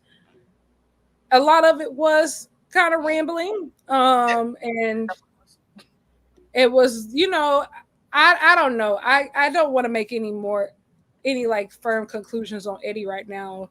But I do think that winter is coming. We will have to make some firm conclusions. So I hope it's a good one. Other than that, what else happened? Yeah, I don't know. Like it was a mixed bag. Like I think like the Continental Classic, it kind of like carried this, like the Thekla Ty Mello one. I don't know, man. Ty J, we just gotta have some conversations. That's all. That's just. We're gonna have some conversations about Ty J at this point. I really do like both of them. But it's just, it's the in the time that they have kind of like fallen down the card, everybody else has just gotten so much better. Like, you know, I think that's the thing. I'm like, and you know, AEW has effectively recruited so many great wrestlers, Thekla being one of them, and it just makes everything so much more glaring. You know, it just makes everything so much more glaring when, you know, people aren't on that level. But Thekla versus Chris Statlander, I think, will be an exciting program. I think I'm hoping we get to Hater and Statlander from here. Ooh, I don't know. Yeah. I don't know either, because they always seem very weird about Jamie Hater ever since her return. Yeah, I hope she turns. Honestly, I don't think that she has much. Yeah, I hope that she turns. I think I would be so much more interested in her if she was a heel. I think she's great, but I do think, like, you know, she needs something, like, you know, and so I hope that, you know, she turns. That would make everything a lot more interesting for me. Yeah, you know, but you know, it was Thanksgiving, Collision.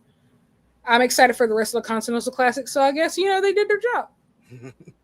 What about you, Josh? What did you think about Eddie's promo or the continuation of the C2? Eddie's promo was good. I do agree it was a lot of mostly rambling. He was cursing a lot, kept bleeping it. I thought that was pretty funny. I was like, oh wow, they're actually bleeping it now. But I thought it was a good promo. You know, it's the typical Eddie Kingston type promo. And as far as the other matches, I only saw like the last hour, just because like that's the time I got home.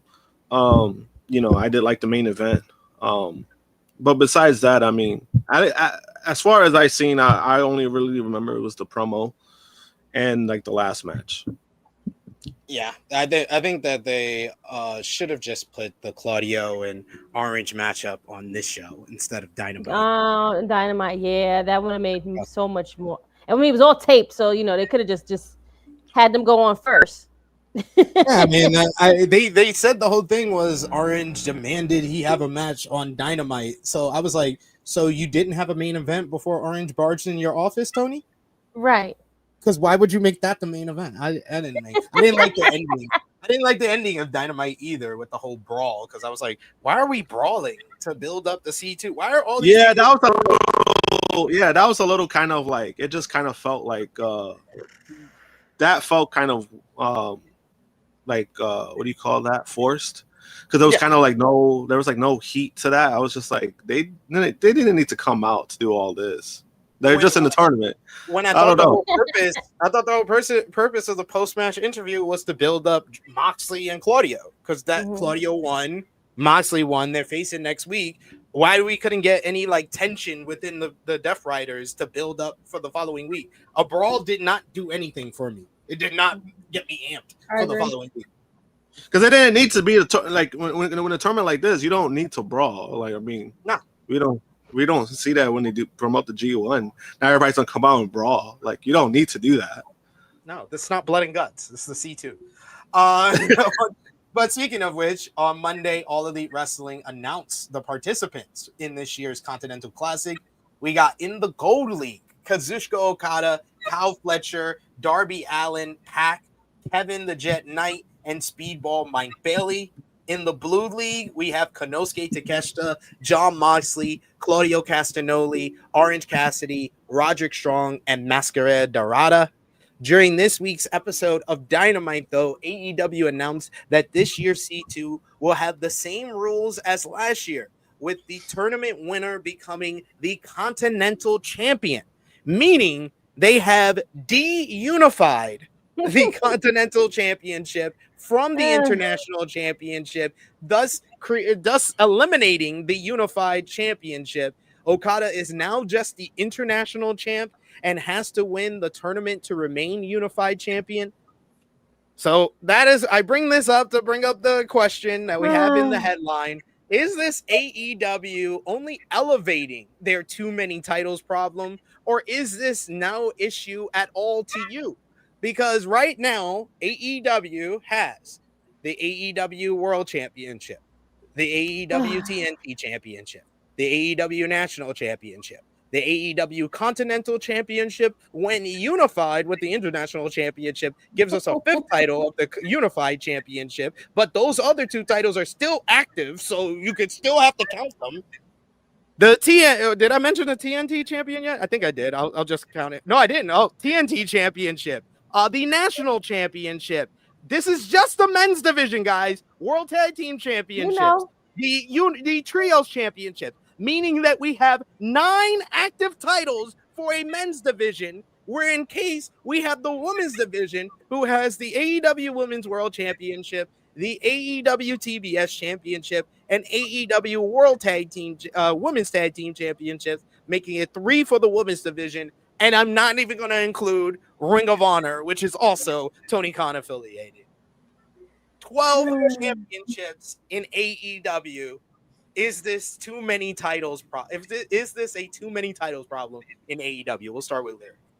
I think that we will not know the answer to that until after the Continental Classic. Like, of just, if this is just AEW's Triple Crown and like them, how they unify like the titles, I'm fine with it. If we are actually defending each of these belts individually like this, we have a problem, a huge problem. Same thing with the national title. Like, if this title is actually used for what it is intended to be used for, I don't have an issue with it. You know, especially now the AEW CMLL relationship is super strong.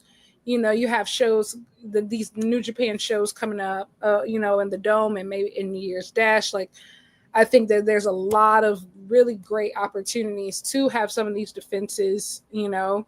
But it just depends, because originally the international belt was supposed to be the title that was going to be defended around the world, right?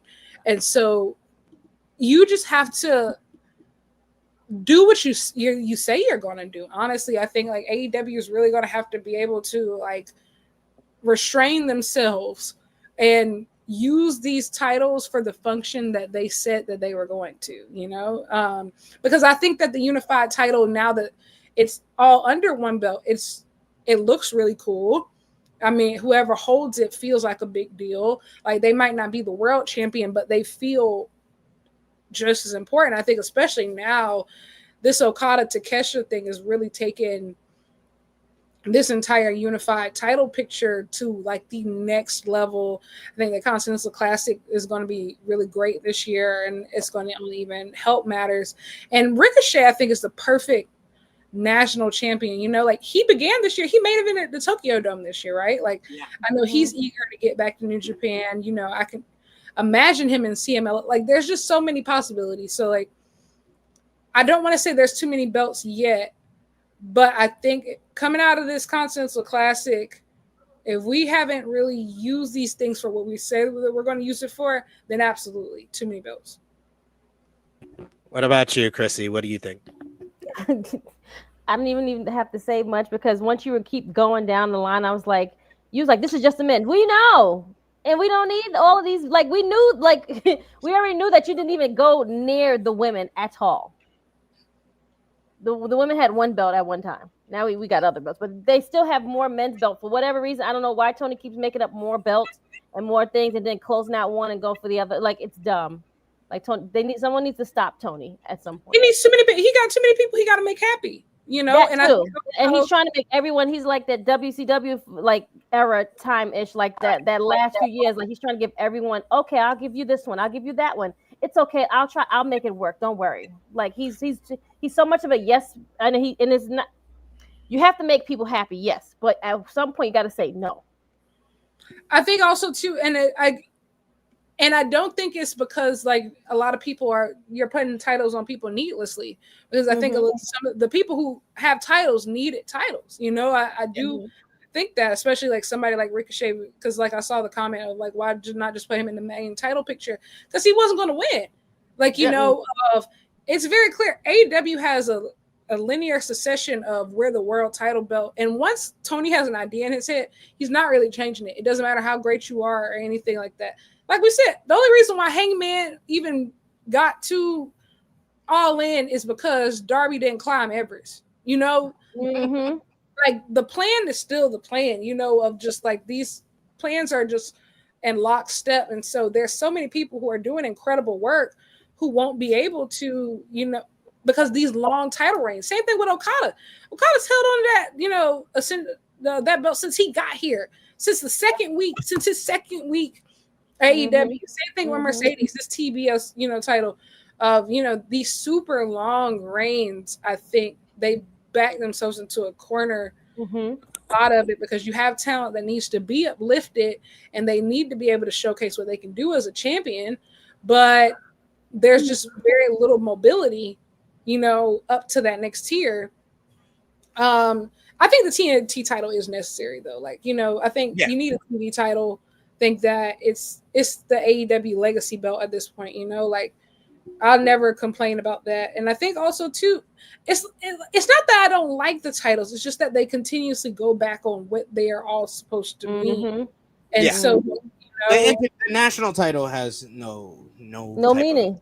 No meaning, because you basically made a second belt that was under the function of one of your older belts. So like that's what I wanted. That was one of the questions I was thinking about asking Tony. I wanted him to, like, I want an interview with Tony where he can explain what's the function of all these titles and how is it different from one title to another. What makes this title different from the other? What makes the TNT title different from the international title? What makes the international title different from the national title? Like, I just want to know that. And I don't think anyone has ever asked Tony to explain that part. He'll say, oh, we increased in hours and we went to HBO Max, so we had to get more titles for this and that. Or, you know, Mercedes was getting a lot of bookings on independent, so we wanted to create a title so we can have someone else represent our company in other independents. And it's just like, no, this is Tony basically taking this is how I used to answer English questions, where you take part of the question and that's your answer. And you just have to, like, he just uses what people are giving him as the answer, and when he's not really given an answer of why we need these many titles, he'll just say, yeah, it's that. That's exactly, that's part of the reason. That's actually part of the reason. And it's like, no, I can tell you're just bullshitting. This is just you think that everybody needs a title, or a title can title is like make everything happy, make everything better. Yeah. It's basically diminishing a lot of the different titles that we have, that it really doesn't mean that much when someone wins it. But to each his own there. But we're gonna go on to another topic, but we gotta let Lyric go. Thank you so much, Lyric, for joining us today. We always love hearing your insight, hearing your knowledge on wrestling. You're always one of our favorite people to have on the channel and on our flagship podcast. So thank you once again for joining us, and want to give you the floor. Let everybody know where they can follow you on social media and when they might see you again. Yes, yeah, well, thanks for having me. It's always a blast. You can find me at Lyric Wrestling on Instagram and Twitter. And I can't think of anything else I have to plug. Perfect. Well, thank you, Lyric. Enjoy the rest of your weekend. And we, of course, always invite you to come back very, very soon. Of course. All right. Bye, y'all. Hi, Lyric. Bye. All right, bunch of love in the chat for Lyric here. Good doer saying thank you, Lyric. We got Chuck Berries who says thank you, Lyric. You were awesome. We got Oh Nutty with a suggestion for the title issue. He says just move the unified women's tag over to Collision, get rid of the trios, and no more ROH on AEW. I mean, no more ROH on AEW. We've been saying that for 3 years. It ain't happening. So I think that you can live in a world where you do a brand split of Dynamite and Collision, and one show gets the trios titles, one gets the tag team titles. I think that is feasible to do, and I think that would be reasonable to do at this point when you have 12 active titles. Josh, what do you think? Robert, what do you think about the too many titles issue? I mean, it is an issue. Just because you don't need like I've been saying for a while, you don't need to make a new title just to push somebody else. If your idea is to push somebody else, then just have them involved in whatever's going on with that current title. You know, like the whole thing with, like I was saying with Ricochet. Ricochet, yeah, he got the new inaugural title, but then it's like, what? He didn't need another title just to push him. You could have just put him in the program to push him. As far as him not being a world champion, I do agree that he wasn't going to be in that because he wasn't going to win. But you could still make him a mid-card champion. Still, and I mean, it's not a knock to Ricochet. It's just the truth. He's not going to be a world champion, and it's not going to happen anytime soon if it ever does happen. But you don't need to make another title just to push somebody.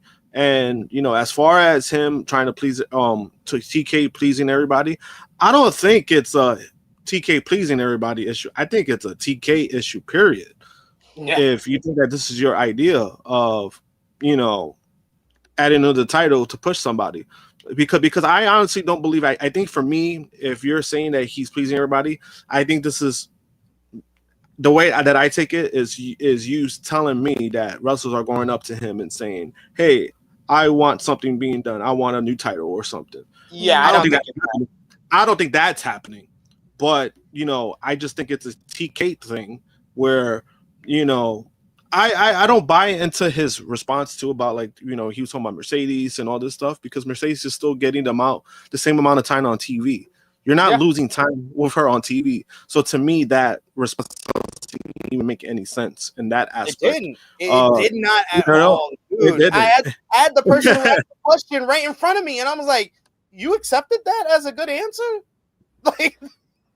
Yeah, I mean, that's not a good response, just because I could understand if it was true, but then it's she's still getting the same amount of time on TV than she was getting ever since she's got in. So to me, that didn't make any sense to try to defend it that way. The amount of hours you're getting on TV is still the same the last 2 years. You're getting 2 hours Collision, 2 hours Dynamite. Sometimes you're getting 3 hours. Sometimes you're doing 4 hours. I understand that. Less this year. But you don't need 1 hour less because Rampage got canceled, and you still added 3 more titles. That's insane. Yeah. I'm saying, so his responses, even with that, wasn't really good responses, because it's you're still getting the same amount of time with your current talent that you're saying that, she's doing this or that. Then you're still getting the same amount of time of TV, even less, this time going around.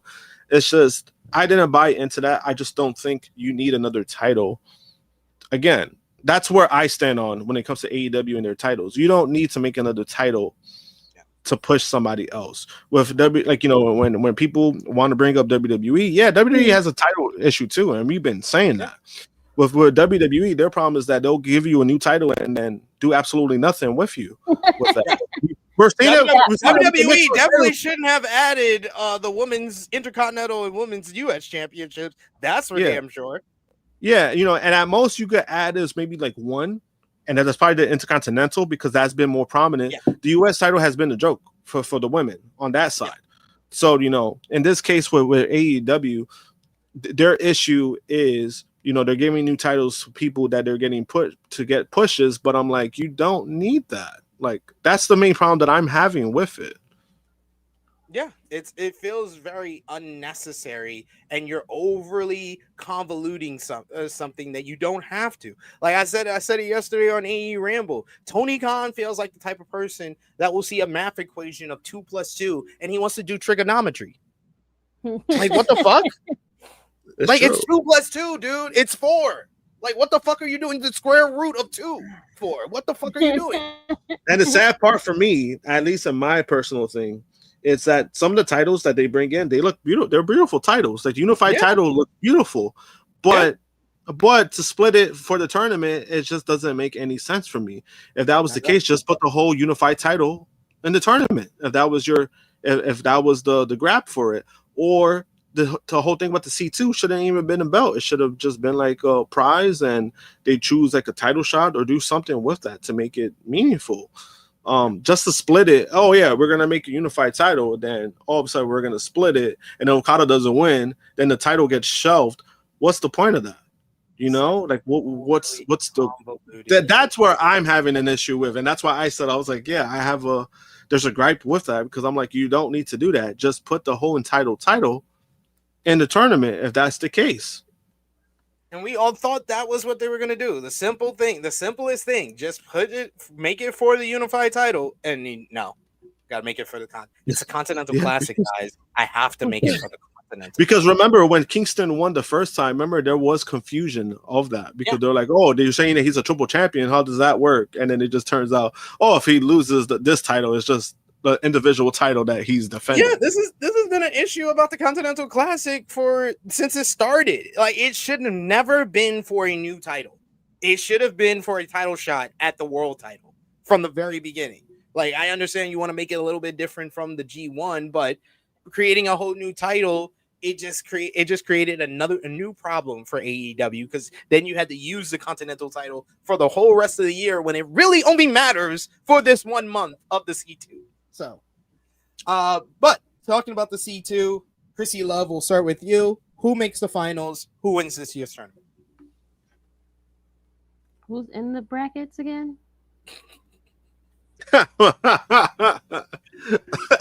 Josh, who makes the finals? Who wins? I mean, that's the point. That's just kind of like, giving us letting us know that our points are matter because we really don't even. I can't even. We're having so many fucking matches. I can't even remember who's in the fucking brackets. Oh no, I remember. And I already got 2 people in my head. Whatever. Yeah. I got Kyle. Give your answers. I got Fletcher. It's because this Z2 is definitely different from the other ones where it's about groups. It's if you don't remember anything, you can't remember a single name in the tournament. Just remember, Don Callis family, Death Riders, Jet Speed are in the tournament. That's the thing. That's all you have to remember, really. Now, see, why you don't just go with that? And I could have gave you an answer from those people right there. Because I just went through a whole soliloquy about every person in the tournament right before I asked you. Well, for me, it's for me, it's Fletcher and I think Takeshita. I think they're finally going to go to a route where the champion actually doesn't make it to the finals, because that's something you're doing different. The first year they did it right. It was more of a storyline for Eddie Kingston, dealing with adversity, and then he won. Last year was more about the surprises, but we still got the current champion winning, and it was still great. Like the way they did it was still, the way they laid it out was still great, and it still mattered. This year, I think you need to do something different, where you still have a mixture of surprise wins, but then the biggest loss will be Okada, and that's before the finals. I think that you should go that route if you want to make that exciting. Yeah, I can see that. Yeah, that was my pick as well. I think it's Takeshita and Fletcher in the finals, and Takeshita wins the tournament. Takeshita should win. That's 2 back-to-back tournaments that he's won. Yep. So then it's the whole debate of who is the real greatest tournament wrestler of all time, Okada or Takeshita. But AEW, let us know what you thought, what you think about the AEW title situation and who you think is going to win the C2. You can let us know in the comments down below. You can also send a super chat donation if you want to show your support to the channel and the flagship podcast, like our main man, Dion Jenkins, who says, do you guys think TK should let someone else book? Every booker has a shelf life, and TK has been booking for 6 years now.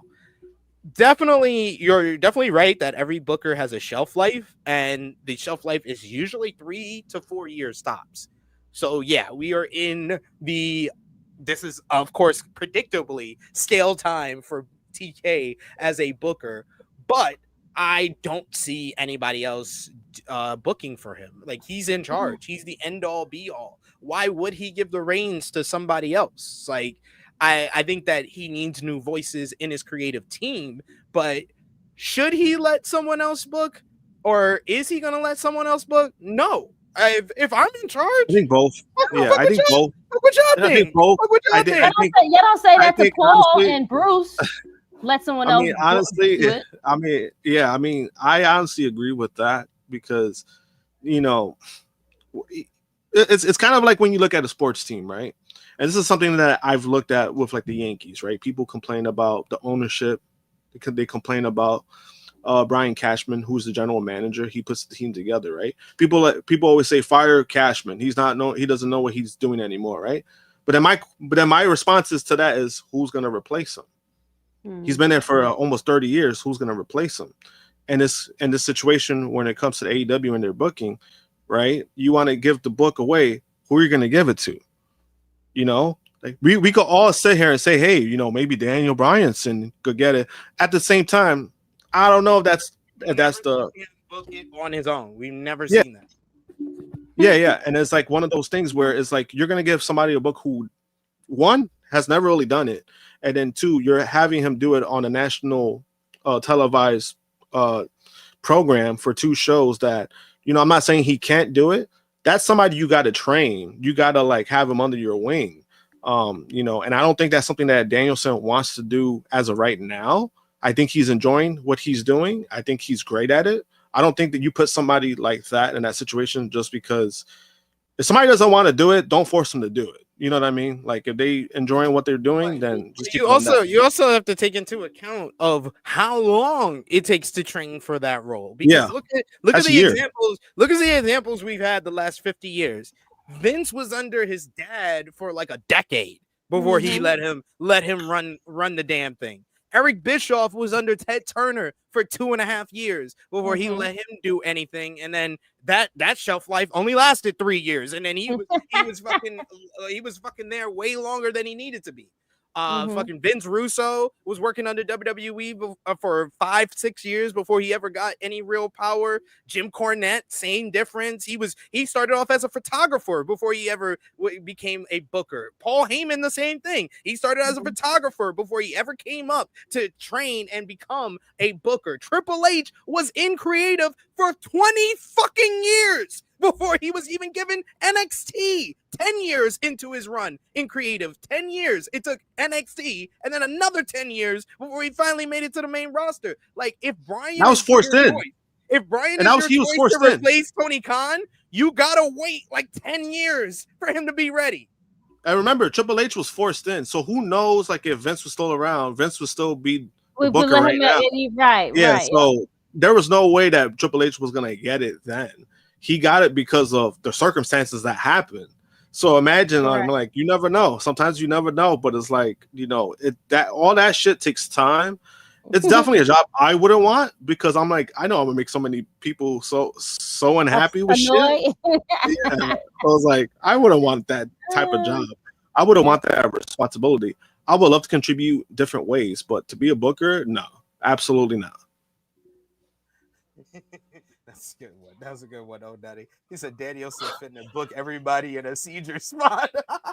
He loves that seizure spot. Like, he was always doing that towards the end of his full-time run. But yeah, there you go. But we got some schedule changes coming up for AEW, as AEW Dynamite and Collision will undergo several schedule shifts for the holiday season starting next month. The December 13th collision that would have went head to head with WWE Saturday Night's main event will have a 2:30 p.m. Eastern start time. Then the December 20th collision the following week will start at 2:30 p.m. Eastern time. Wednesday Dynamite December 17th will be 8 p.m. Eastern, followed by a 10 p.m. Eastern collision. So that's another 3-hour block of Dynamite and collision coming up in a few weeks. Then you have Wednesday December 24th, which is Christmas Eve. The Dynamite will be at 6 p.m. Eastern. AEW Christmas Collision. Yes, there'll be Christmas wrestling for you to enjoy on Thursday, December 25th. Collision is going to be at 9 p.m. Eastern time, and there is currently no tailgate brawl for ahead of AEW World's End on December 27th, but I'm sure that will probably change. But a lot of schedule shifts, which means that these ratings in the month of December are going to be bad. Oh, man. It's really bad. It's going to be bad. AEW has reportedly added a new member to the women's roster by adding Lacey Lane. Fightful Select has confirmed that Lane signed with the company following her TBS championship matchup with Mercedes Mone on Title Tuesday in October. The report doesn't specify if the signing was immediately after or what specific date the deal was signed. The match with Monet came about a month after she faced Mina Shirakawa on ROH on Honor Club. And Lacey Lane is the former Kaden Carter from WWE. She was released from WWE back in May alongside Casey Catanzaro and a number of other stars. Lane has been busy on the indies, and our last match was for BRCW November 2nd. No word as of yet on when she'll make her next AEW appearance, but another solid addition, probably more suited for Ring of Honor than AEW, but you definitely need more faces in AEW with the women's tag team division now. Yeah, I mean, it's good for her. Good for her. She's always worked hard, and at least she's getting opportunities, and she can still do some indie stuff. So I mean, good for her. I'm happy for her. AEW has given up on its attempt to trademark the term Shockwave, which the NWA was in the process of disputing. As reported, the companies have been in a lawsuit dispute over the last year since September 2024, with the NWA using the Shockwave show since December of 2020. According to WrestleNomics, AEW abandoned its trademark last week, according to documents filed with the U.S. Patent and Trademark Office. The abandonment was filed on November 13th, and the Trial and Appeal Board entered judgment on November 17th. The judgment was made with prejudice, meaning AEW cannot pursue the trademark in the future. Tony Khan said in his interview with Ariel Helwani he was probably not going to sue to use Shockwave, and had discussions with Billy Corgan about the name. The NWA and AEW also both have national championships. AEW's was made official at Full Gear when Ricochet won the title, and the NWA has reportedly told talent to tone down criticism of the AEW version of the title. A new report on Anna Jay following the report of her contract expiring. A new backstage update indicates that Anna Jay is expected to remain with All Elite Wrestling as her contract expires. The report states that the prevailing belief within AEW is that she will stay with the company, although she is reviewing her options while discussions about her future continue. No official announcement has been made regarding a contract extension or exact deadline for this decision. Sources familiar with the situation have reported to Fightful Select that Anna Jay's working relationship with Ty Mello remains a significant factor in our ongoing plans. The two have been paired together for several years and are expected to appear regularly in the AEW's developing women's tag team division if Jay agrees to a new deal. The report adds that AEW's continued focus on expanding tag opportunities for the women's roster could play a role in the final contract outcome. According to the update, one challenge cited for Jay and other talents is the limited number of televised matches available each year. Working around 20 matches annually on AEW television can slow progression for wrestlers seeking more exposure and in-ring development. Increased airtime for Jay and Mello is viewed as a potential benefit if the company moves forward with plans to feature a dedicated women's tag division more prominently. Do you think this is the right move for Anna Jay? I think if it's only the right move if she is going to be committed to also working the indies along with her AEW responsibility. Correct. I don't think she wanted to go to the PC. I don't think you need to go to the PC. You could just stay where you are and work double and be in the indies and do your AEW job and, still be out there and still doing what needs to be done. You wouldn't be able to do that if you went to the other place. I don't even think they probably were even looking for her. So, Can we talk about the other place was about to put Kevin Knight in the PC? What the fuck this nigga did this week? They were gonna put him in the PC. Oh my god! After the match he had with Darby, yeah, they need to have several seats. But that's the whole thing with them. They want to put people in the PC instead of putting them right in the main roster right away. When you see star quality, you know that they can do these things, but you guys just don't know what to do with people anyway. So that's why you put them in a PC. Oh, let's develop them. No, you don't need development. They already developed.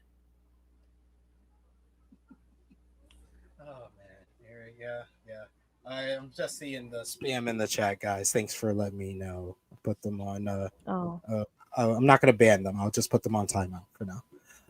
But talking about AEW, we also got to talk some ROH, some news in regards to ROH. You had Rush. He will not be challenging for the Ring of Honor World Championship as originally scheduled, as he is sidelined with a knee injury. Tony Khan announced Thursday night on Twitter that the LFI member will not be competing at next Friday's pay-per-view Final Battle. He noted that Rush is not currently medically cleared as he's dealing with a knee injury. After some medical exams, Rush got a knee injury, said Tony Khan. Rush is not going to challenge Bandito for the championship. I'm going to instead ask Rush to take some time to heal up as a result. First of all, Rush and Sammy will not be able to defend the Ring of Honor Tag Team Championships. So on ROH tomorrow, I will address that. But also, Rush will not be able to challenge Bandito for the championship at Final Battle. He continued, what we're going to do is have one of the most exciting matches in ROH, Survival of the Fittest. I can't wait for Survival of the Fittest on ROH next Friday with Bandito defending the ROH World Championship against Commander, Hechicero, two members of LFI, both trying to vie for not only to take that spot that Rush was lined up to take as a challenger for Bandito, but also they'll be angling to keep the tag team championships in LFI, and that is Sammy Guevara and Beast Mortos. There's also a man who's undefeated in singles matches in ROH this year and deserved the championship match on the big stage, and that's the Vanilla Baby, Blake Christian. The updated lineup for the show, which will take place December 5th in Columbus, Ohio. You got Survival of the Fittest for the ROH World Championship. You got AEW National Championship. Ricochet will defend. ROH Women's Pure Championship Tournament Finals. ROH Pure Championship. Lee Moriarty will verse Nigel McGuinness in a 30-minute Iron Man matchup. And 6-man tag team title, Shane Taylor Promotions versus Skyflight.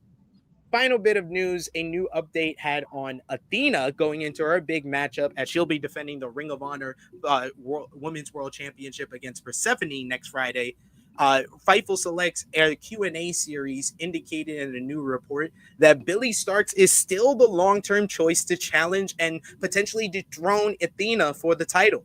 This plan remains in place even though Persephone is currently booked as the title challenger for Final Battle. The report clarifies that recent momentum for Persephone has not altered internal expectations for the championship's eventual direction. During the Q&A session, the source responded to a fan's question about Persephone's upcoming match by stating that the title change is not expected to involve her. Sean Rossap noted that Starks has always been considered the planned successor, adding that this has remained consistent despite her previous losses to Athena. He also believed that Athena would have preferred dropping the title to Starks earlier, but creative decisions tied to the ongoing storyline with Mercedes Mone influenced the schedule. Athena's championship reign has now exceeded 1,000 days. Persephone secured her Final Battle ROH Women's World Championship shot after a string of wins, but the update suggests her match will not alter long-term direction. So that is for ROH update as we head into Final Battle coming up next Friday. And you had a ROH show on Friday this week. They had a Black Friday special, ROH TV on Honor Club, which the show featured Sammy Guevara kicking off the program to announce that he and Rush have been stripped of the Ring of Honor World Tag Team Championships due to Rush's injury. Sammy will now team with Beast Mortos to crown new champions at Final Battle next Friday in Columbus, Ohio.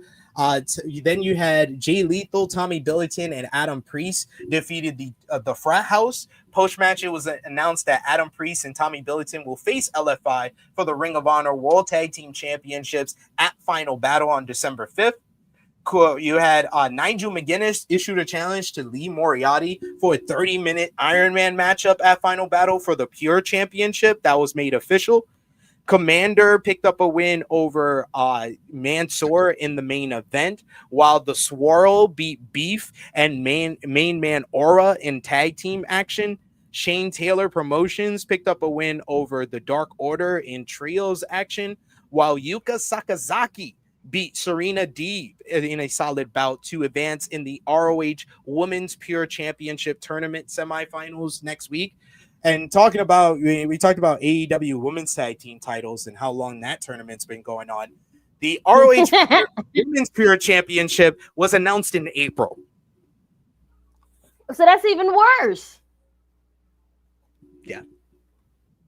Just in case you thought that it was mutually and exclusive. ROH comes off what?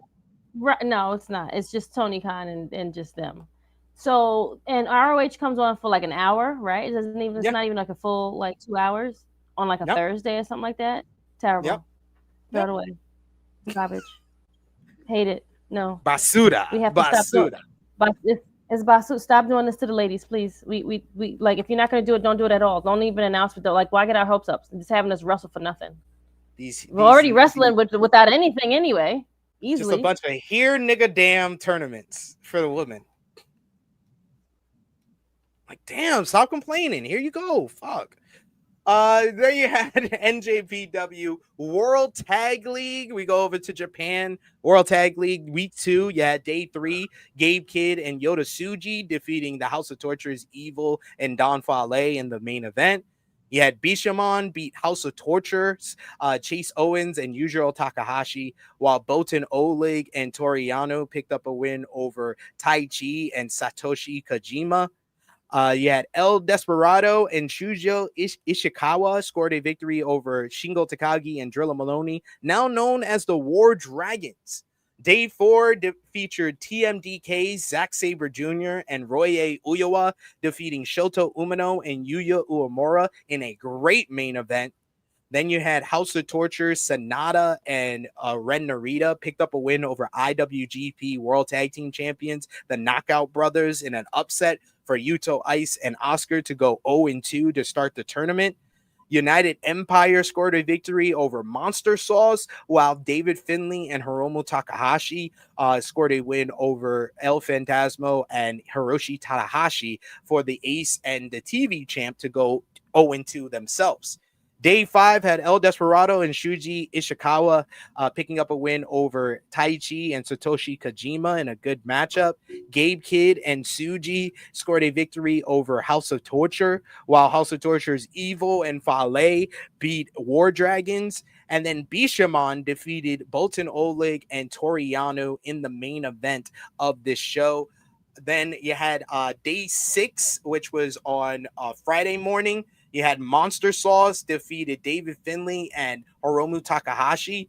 United Empire's Callum Newman and Great Okan defeated Shota Umino and Yuya Uemura in a good match.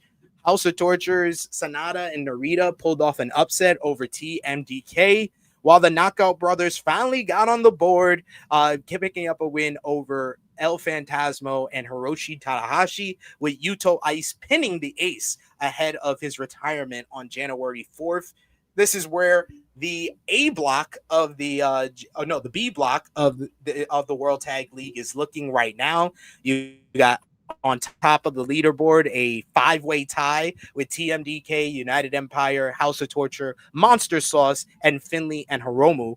Then Day 7 was this morning. Yeah, the points are on the left-hand side. Those are the points? Okay. Yeah. The War Dragons beat Chase and Yujiro this morning. Evil and Fale picked up a win over Taichi and Kojima, while Bishamon defeated Despi and Ishikawa. Gabe Kidd and Tsuji, they scored a victory over Bolton Oleg and Toriyano in the main event to close out this morning's show as well. So that is how everything stands in the A block of the World Tag League at this moment, where there's a little bit more space than over in B block, where everything's jammed up. At top of A block, we got a 3-way tie at 6 points with Despi and Ishikawa, Tsuji and Kid, and Evil and Fale.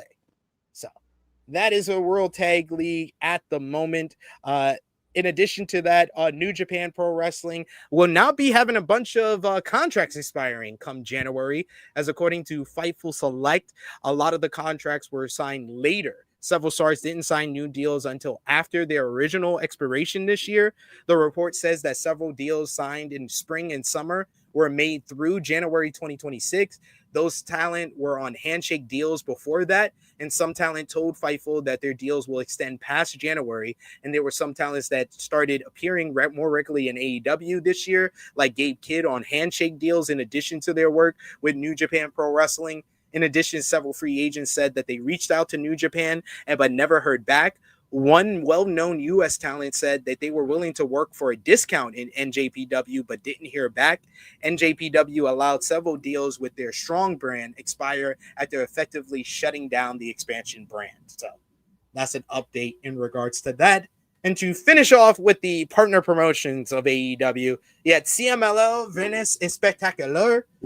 The show last night featured Barbario Cavanario defeating Soberano Jr. and Mystico in a very fun 3-way main event to win the Torli La Leyenda Azul 2025 tournament. Then you had Los Hermanos. Fast 5 times. What happened? I said, say that fast 5 times. Oh, I'm not going to say it ever again. Then you had Los Hermanos Chavez picked up a win over Wheeler Yuta and Daniel Garcia of the Death Riders in a good match to retain the CMLL World Tag Team Championships, while the Death Riders did not walk away empty-handed last night, as Claudio Castagnoli picked up arguably one of the biggest wins of his entire career as he defeated Gran Guerrero in a great match to win the CMLL World Heavyweight title. Claudio Castagnoli becoming a world champion in Mexico as he won the title following his big win earlier this year in the Grand Prix. So Claudio with a big win, bringing some gold to the Death Riders in CMLL. But we've made it to my favorite time of the show. It is TikTok time. TikTok time, y'all. And this week, we're going to play what we didn't play last week, which is King of the Hill. And we're playing King of the Hill with 2025 pay-per-views and PLEs. As if it's your first time watching us with TikTok time, King of the Hill, I give you 2 options. You choose what you think is the better of the 2, and they move on to the next round where they verse another one of the options until one option is left as our King of the Hill, and we're going to determine what is the King of the Hill of 2025 pay-per-views and PLEs. Krssi Luv, Josh, are you ready? Ready. As ready as as ready as like ready. All right. He hates this time. AEW Revolution 2025 versus WWE Elimination Chamber 2025. Krssi, who's the King of the Hill between those? Wait. Revolution and Elimination Chamber. If you want some reminder or refresher, Revolution was headlined by Jon Moxley versus Adam Copeland. That had the Hollywood ending, the epic match between Toni Storm and Mariah May. Had Will Ospreay versus Kyle Fletcher inside of a steel cage. Kenny Omega versus Konosuke Takeshita. You also had that's most of the big matches from there. Elimination Chamber, of course, was the show that featured John Cena turning heel for the first time in 20 years. You had the men's elimination chamber with Cena beating CM Punk and Seth Rollins in the end. You had the women's elimination chamber featuring Jade Cargill's return and the reveal that Naomi attacked her and Bianca Belair and beating Liv Morgan to win that matchup. And you had one of the best WWE matches of the year with Kevin Owens versus Sami Zayn in a non-sanctioned matchup. Yes. So elimination chamber or Revolution? I'm going to pick Revolution, friend. Josh. I'm gonna pick Revolution. I'm gonna pick Elimination Chamber. I think Elimination Chamber. What? Revolution. I'll be honest. Like Revolution. Revolution was a very good 8.5 out of 10 show, and it would have been a 9.5 out of 10 show. It just has the wrong main event. Just the wrong main event. This was the first instance of AEW having pay-per-view match placement issues in 2025. Yes, that's fair. But you had also better matches on that card than the Elimination Chamber. The Elimination Chamber just had like wow moments. Yeah, but the Elimination Chamber has the biggest moment, the best moment of the year. Okay, that's fair. Yeah. Let's see what the chat has to say. Who are y'all picking? Are y'all picking Elimination Chamber or Revolution?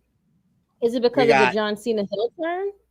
Or is it because of Naomi? Like, what factor are you factoring in for that one being the better one? It's the John Cena heel turn is the big one, the big factor. That's the one that's the thing that's going to be remembered. That's the thing that's going to be remembered the most out of both of these shows.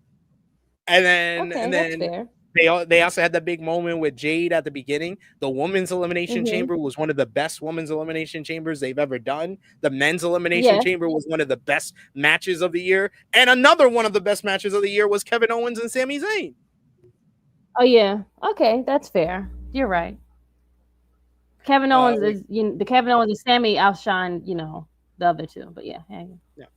We got Dion who says Elimination Chamber, and he says, I was at Revolution, but the ending to Revolution fell flat. Yeah, like I don't forget that. Just because I thought I think like this show is awesome. Don't get me wrong, but that was one of the worst match placement decisions in AEW history. But Revolution moves on because y'all voted for it. Revolution versus WWE Royal Rumble. The Royal Rumble had Jey Uso's surprise win in the men's Rumble, had Charlotte Flair winning the women's Rumble, had the great ladder match with Kevin Owens and Cody Rhodes. Royal Rumble, Revolution. Who you got, Josh? Probably sticking with Revolution. Krssi. I'm going Royal Rumble. I'm going with Revolution here. I'll go with Revolution for this one. And your answers are not coming in fast. Well, people are saying Revolution, it seems. I would say Revolution has been coming in mostly for the last one. For the last two, Revolution. Yeah. Everyone is picking Revolution. They're sticking by it. AEW Revolution versus NJPW New Beginning in Osaka. New Beginning in Osaka featured Hiroki Goto beating Zack Sabre Jr. for the IWGP World Heavyweight Championship. He had an instant classic with Yota Tsuji and Gabe Kidd that went to a double knockout. Had great matches up and down the card, arguably known as New Japan's best pay-per-view of the year. Josh, who you got, Revolution or New Beginning? I'm going with New Beginnings. Krssi.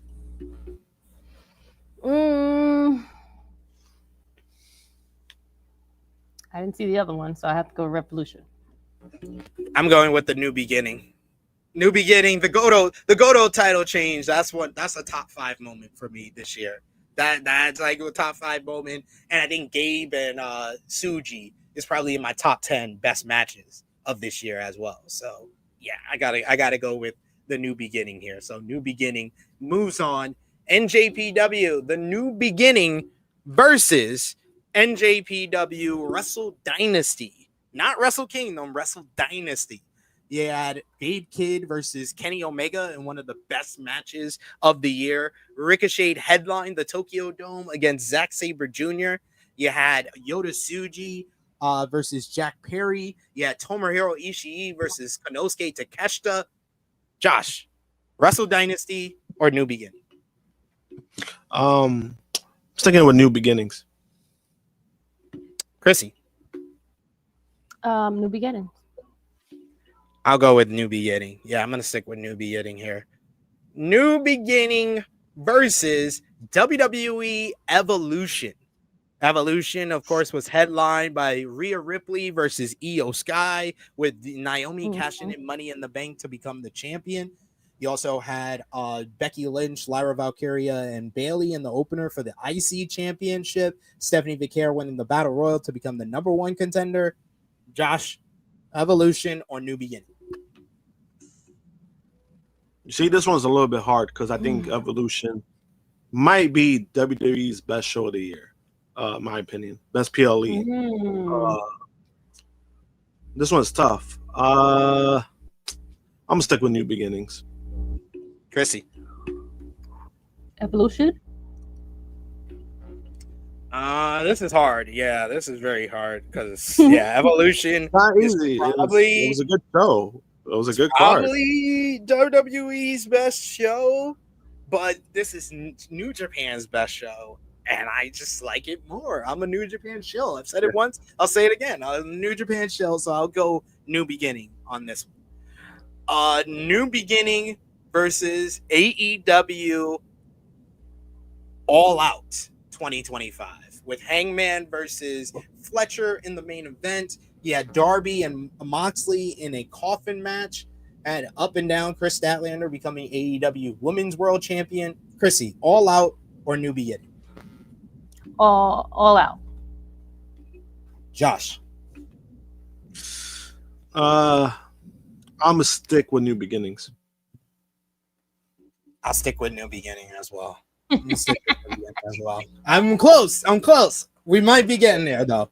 NJPW, the New Beginning versus AEW Double or Nothing, featuring Will Ospreay versus Hangman Adam Page in the main event, one of the best matches of the year. You had the Anarchy in the Arena, another one of the best matches of the year. You had Jamie Hayter and Mercedes Mone in the finals of the Owen Hart Women's Tournament, and one of the best women's matches of the year. Up and down, one of the best pay-per-views from AEW this year. Krssi, Double or Nothing, New Beginning. Double or Nothing. Josh. Cowboy Double or shit. Nothing. Double or Nothing. Double or Nothing. That was probably the highest I felt about AEW this year. It was probably Double or Nothing. Double or Nothing versus AEW Wrestle Dream, which featured Darby Allin versus Jon Moxley in the I Quit match. You had Hangman and Samoa Joe. You had Chris Statlander and Timeless Tony Storm. You had Rodito versus Okada and Takeshita. Josh, Wrestle Dream, Double or Nothing. Double or Nothing. Krssi. Double or Nothing. Still. Double or Nothing. Still. Still, yeah. AEW Double or Nothing versus ROH Supercard of Honor, which featured Bandito versus Takeshita in one of the best matches of the year. You had Thunder Rosa and Athena. You had Nick Wayne and Teton. You had Blue Panther and Lee Moriarty. You had Mina Shirakawa becoming interim Ring of Honor Women's TV champion.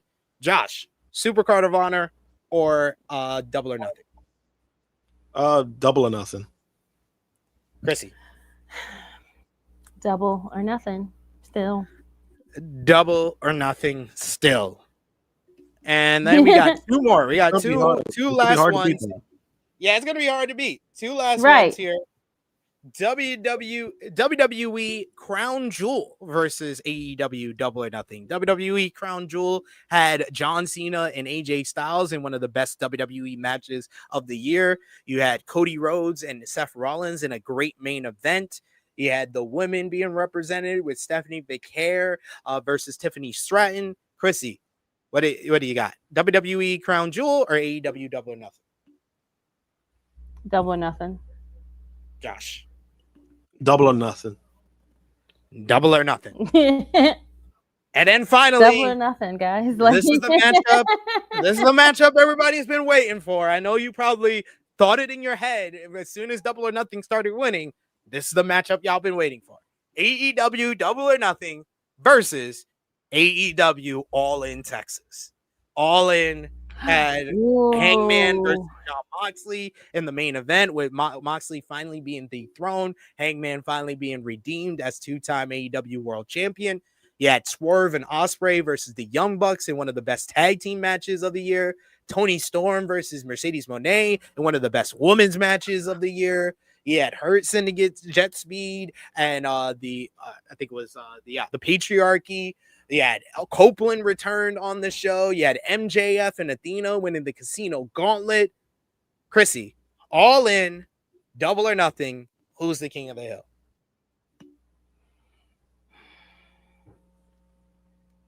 All In.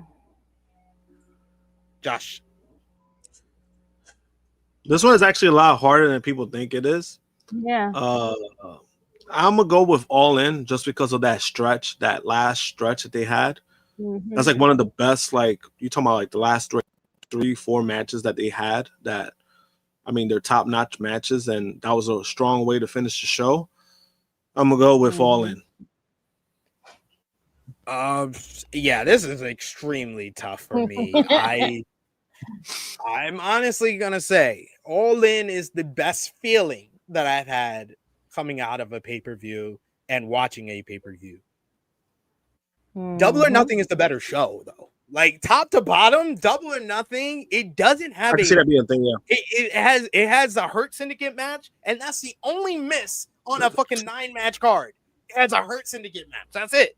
Like even a filler matchup between Anarchy in the Arena and Ospreay and Hangman of Don Callis family versus the Paragon. That's really good.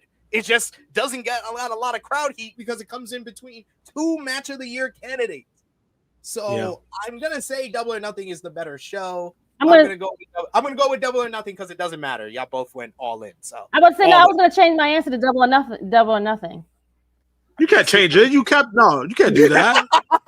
No, you can't. Yeah. It's only fair. You locked in your answer. So All In wins our King of the Hill. And plus the chat pretty much voted all in.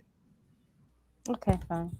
I mean, you can't go wrong with either show because each show has a different meaning. Like Double or Nothing was like their best show, like top to bottom when it comes to pacing, when it comes to placement.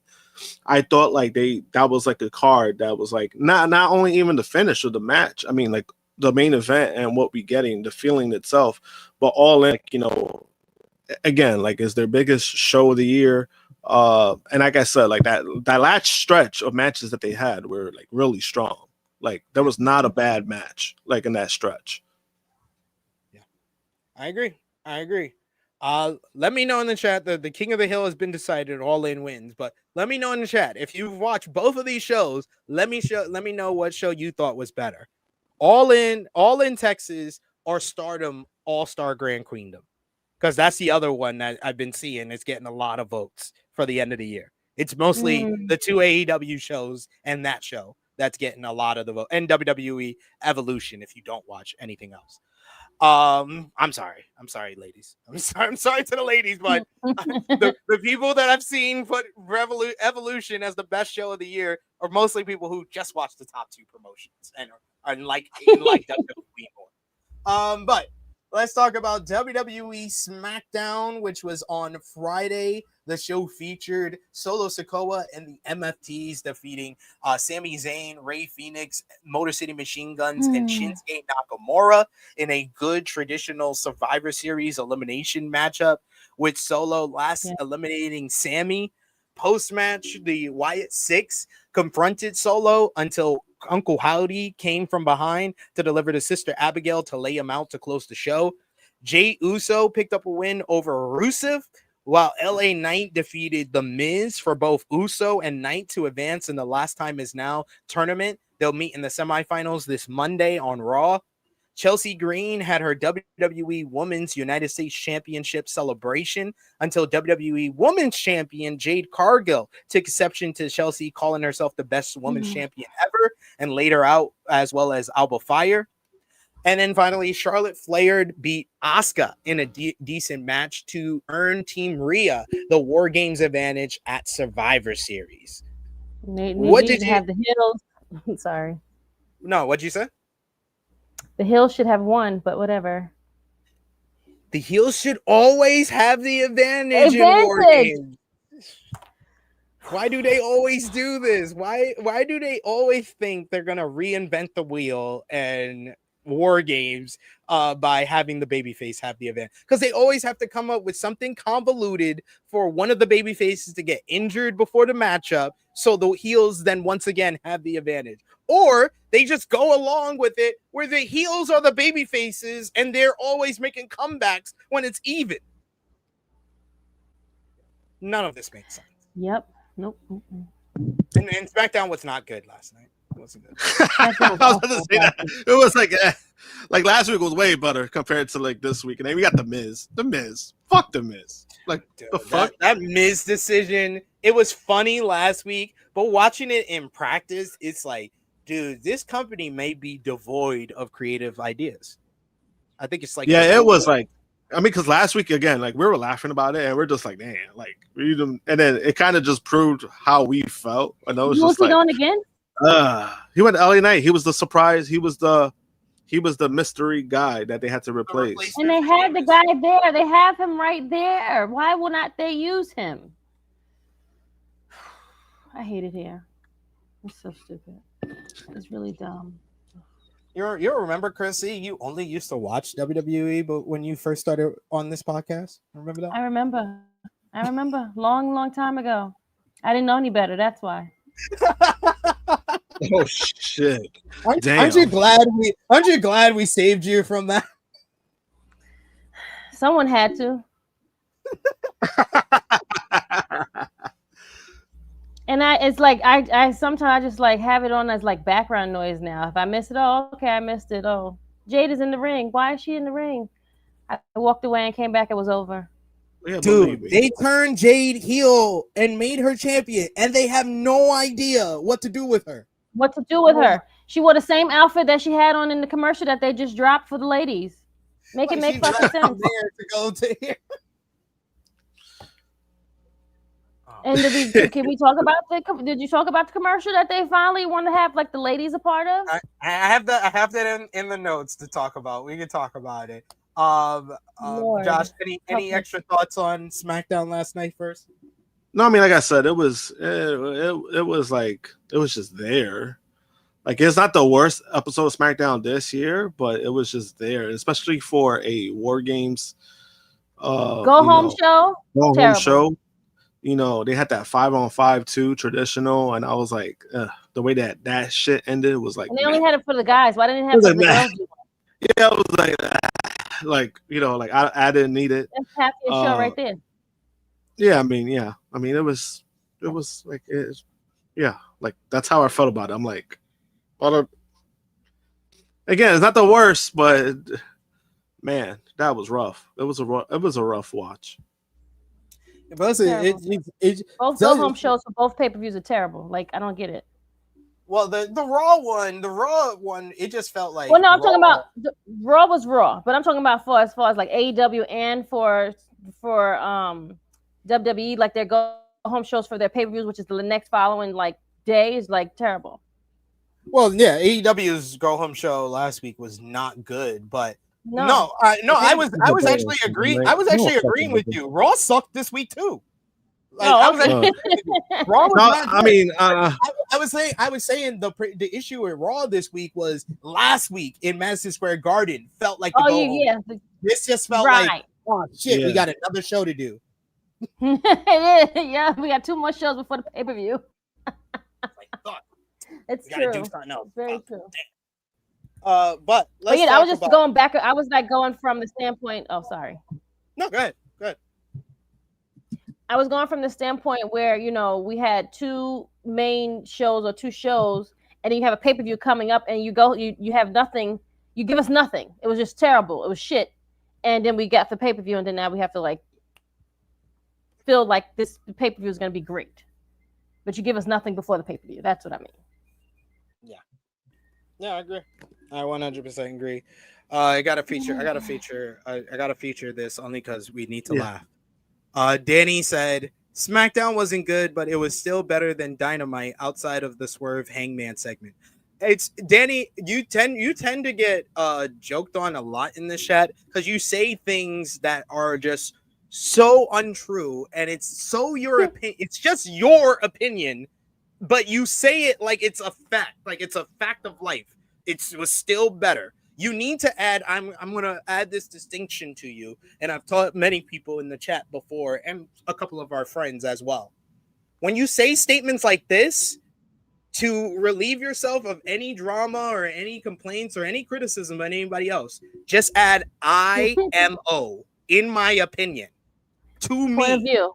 To me. Like, because this is just your point of view. It's so false.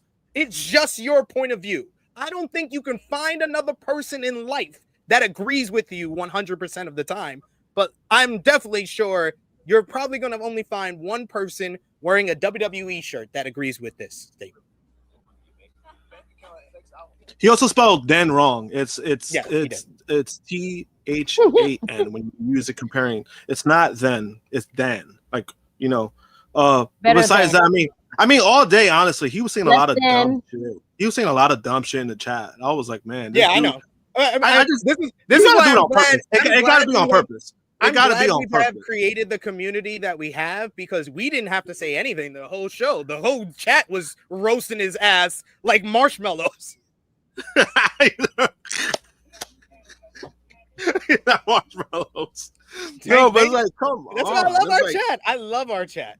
Because the thing is with WWE, what people got to realize with WWE, and then this is the way that I've been viewing WWE, and when I criticize it and all this stuff, when you're a brand that tells me you're the best wrestling around, and you kind of just give me anything less than that, of course I'm gonna be more critical. It's like if you got a superstar on your team and he's not performing the level you expect, of course he's gonna get the most criticism.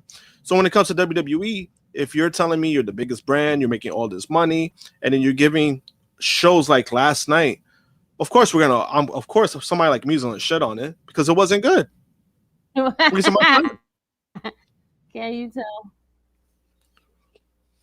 Tell it was cathartic for Charlotte. I mean, Annika. I don't. You said it was her best singles match in a minute. It was just fine.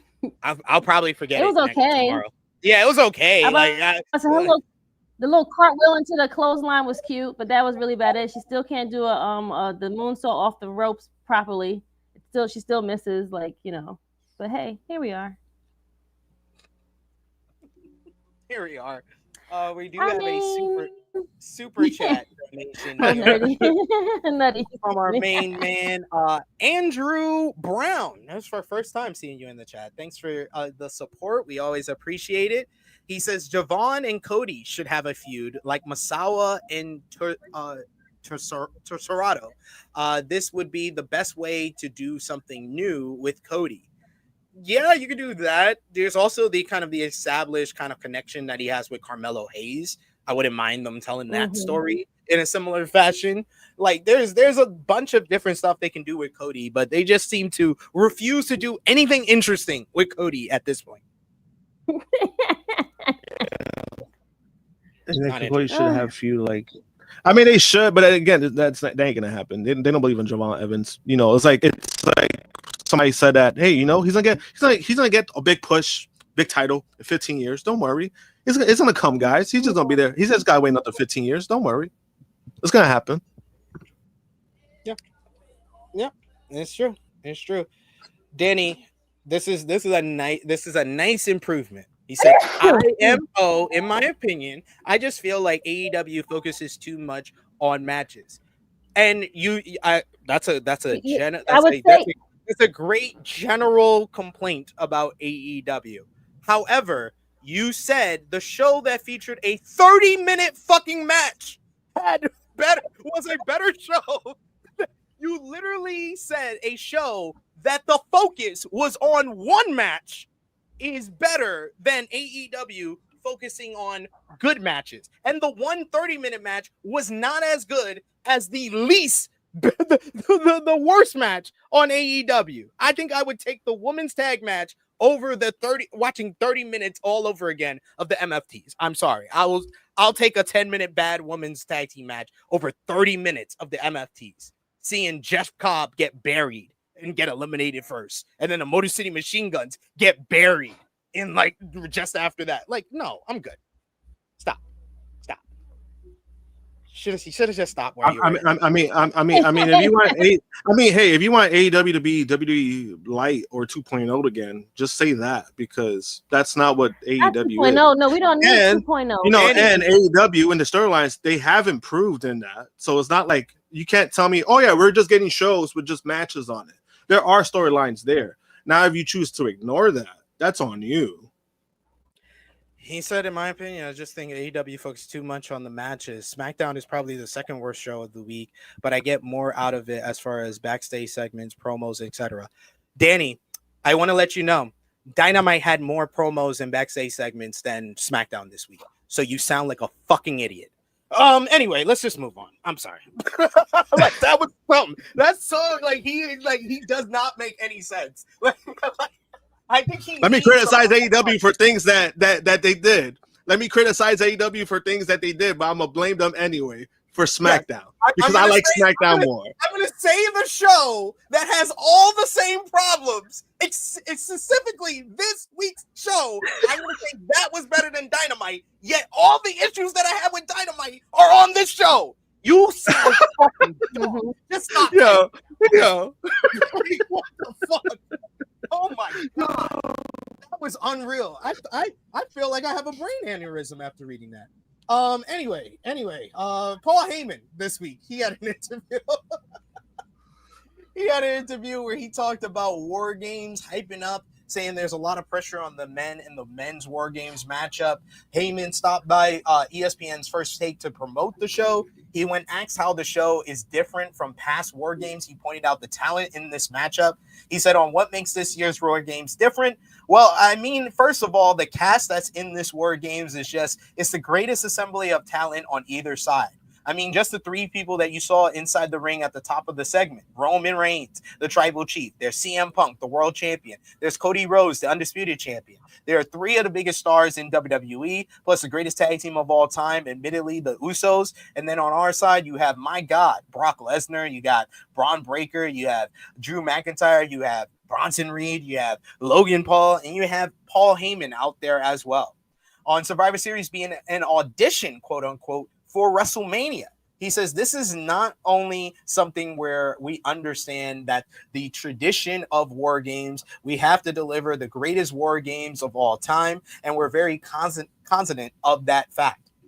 We have to topple the previous WarGames, but also this is really an infomercial for WrestleMania.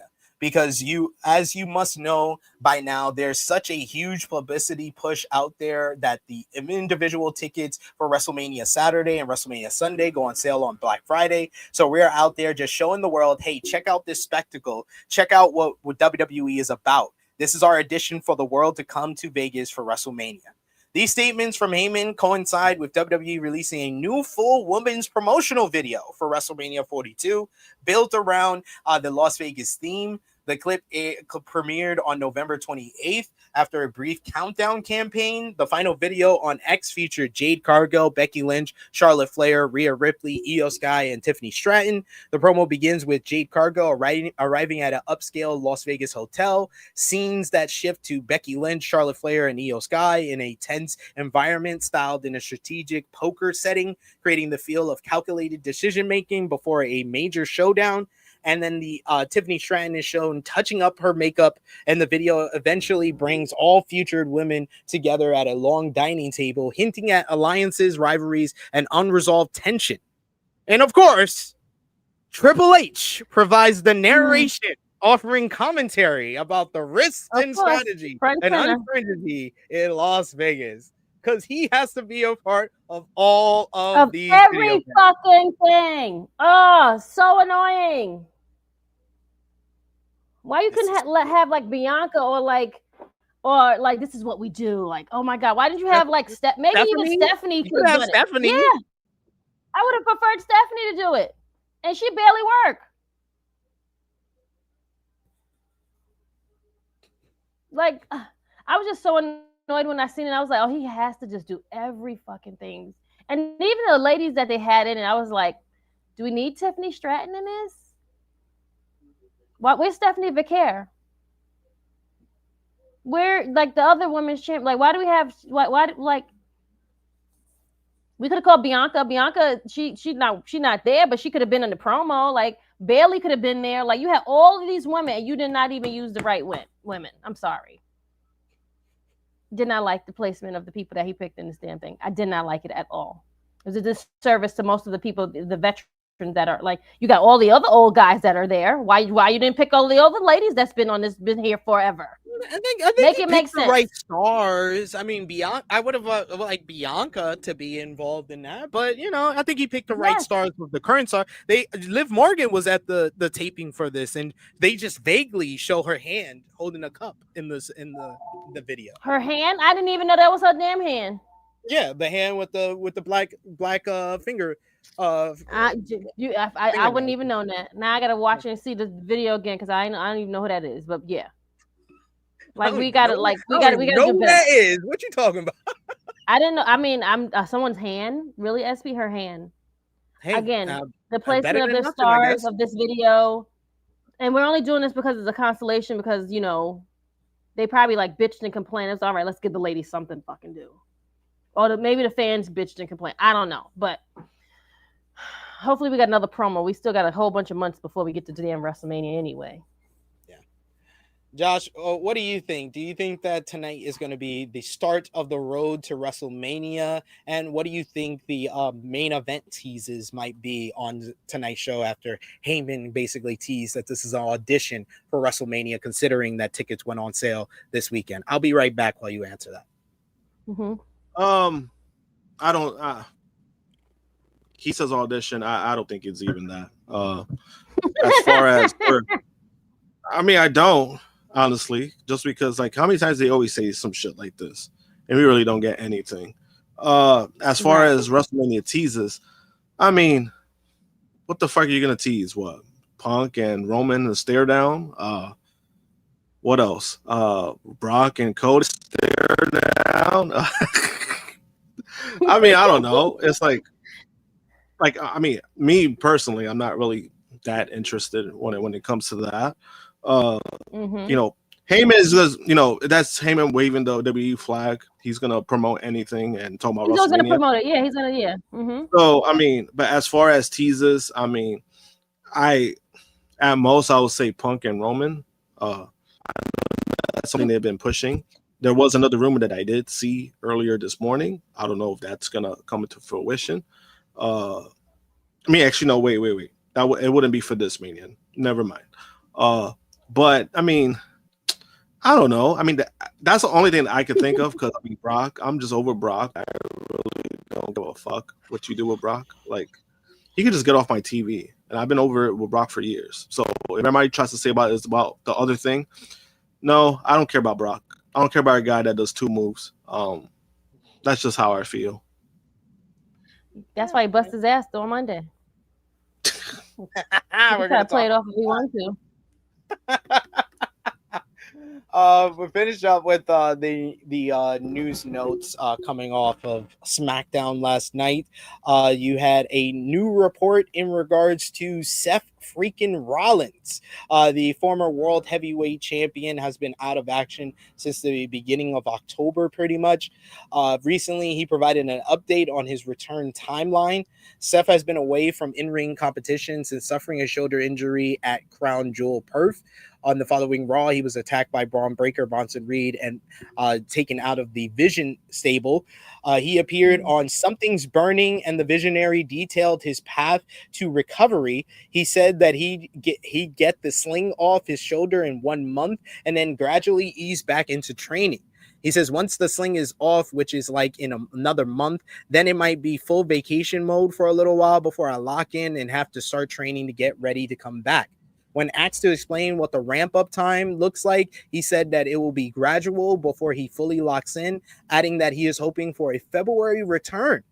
It will probably be gradual. I don't even really know. My guess is 8 to 12 weeks of, okay, now I have to stop eating like an asshole, probably 12 weeks plus, and we're moving right into WrestleMania season. I'm hoping around February, after all the holiday stuff, I can start to be like lock in and no more bullshit. When Becky Lynch, who was also present on the show, questioned Seth Rollins' February target, the visionary offered a more realistic timeline, acknowledging that the doctor said 6-month timeline. Probably after the Super Bowl and stuff, give myself a month before I come back. I don't even know. They say 6 months, so this could be April. What do y'all think? Do you think that we might get Seth Rollins back for WrestleMania? I mean, if WWE is confident that he'll be back for WrestleMania, I would assume that is part of the reason why they have totally shit the bed on Braun Breaker's booking since turning on Seth. Oh my God! Yes, yep. I do believe that he'll be back for that, just because like we kind of seen Seth come back sooner on bigger injuries. Yeah. So I do believe he's gonna be back by then. Hopefully he's in better because remember last time he came back, he was fat, he was slow, he faced Damian Priest. So that Money in the Bank match was not that good, not as good as everybody thought it was. Josh is so wrong. And it wasn't. I forgot about that. You're right. He was fat. Somebody tried to say, "Oh no, he's building muscle." I'm like that. Nah, bro, there ain't no muscle. That's fat. I know fat. I got fat. I got fat too. I know fat when I see fat. It's like nah. So like. But I think he'll be back sooner. It's just we kind of know his work ethic, so he'll be back. Yeah. By then. Right after the holidays, he's gonna go out to the. That's an excuse. I like how he uses like the holidays because I'm gonna eat a lot. Yeah. So you're saying yes? You think he's gonna be back by WrestleMania?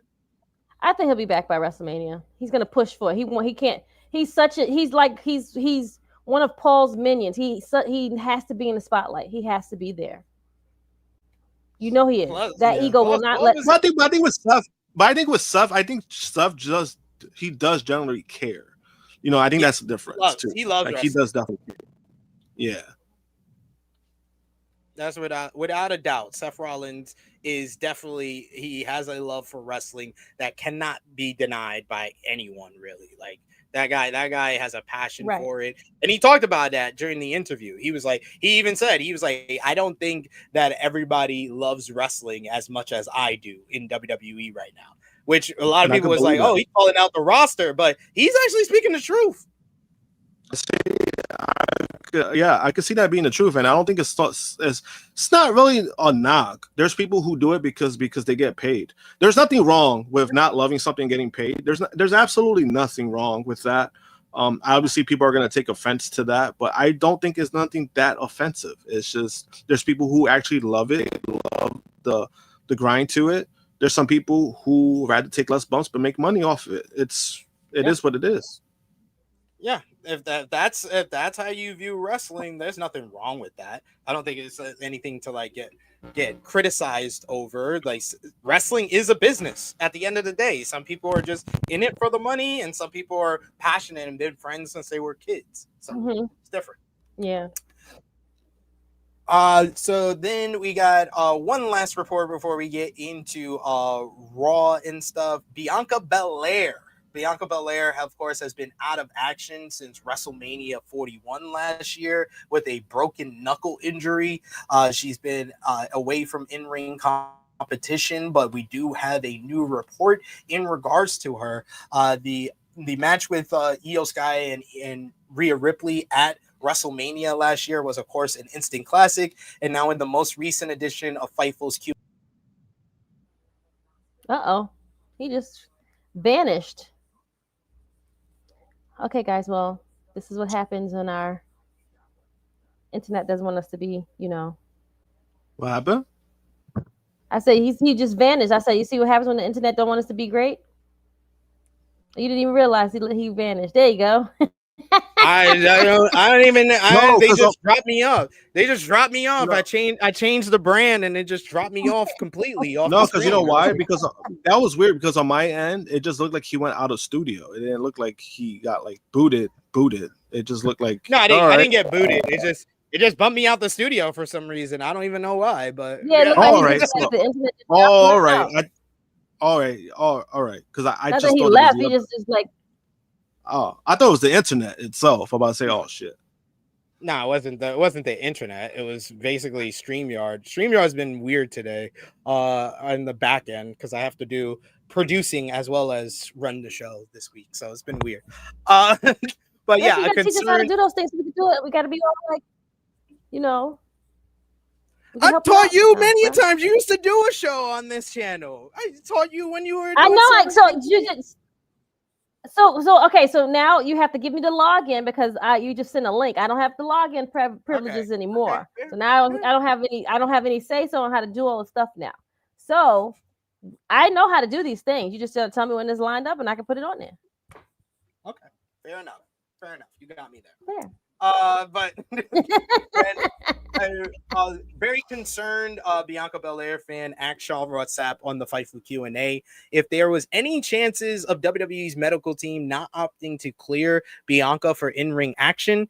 In response, Seth said that nobody he's ever spoken to has ever brought this up. The Wrestling Insider added that he has not heard any concerns about Bianca Belair's wrestling future from an injury standpoint. While she has been away from the ring, Bianca has made many appearances since WrestleMania 41, even officiating the no-holds-barred matchup between Jade Cargill and Naomi at Evolution.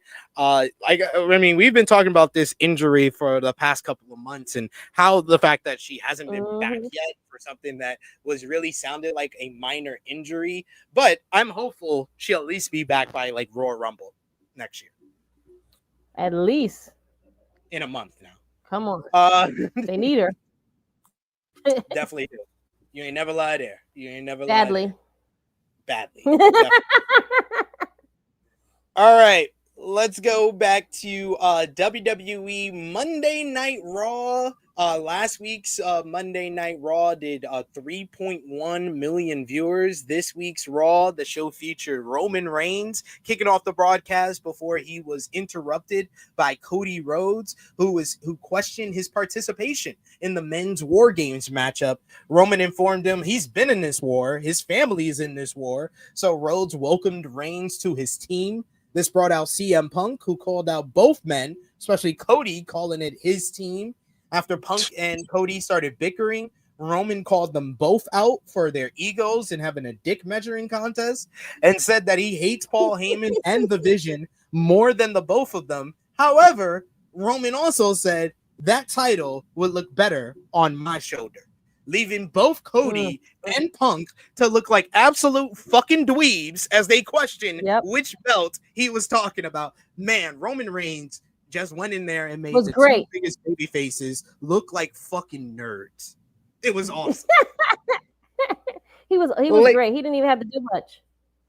Later, you had Logan Paul and Drew McIntyre defeated the Usos in the main event to earn the WarGames advantage. Post-match, a huge brawl broke out between the WarGames competitors, which brought out Roman Reigns to clear the ring of Team Vision after the Vision had somewhat of an advantage early on in the brawl. Then this brought out Brock Lesnar.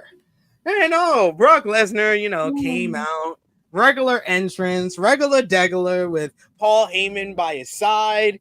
And then he proceeded to completely bust his ass slipping during his entrance, which went a little something like this. Bum, bum, ba-dum, bum, bum, bum, ba-dum, bum, bum, bum, bum, ba-dum, bum, ba-da-dum, dum, ba-dum. Boom, down, down, down, down, down, down, down, down, down, down, down, down, down, down, down, down, down, down,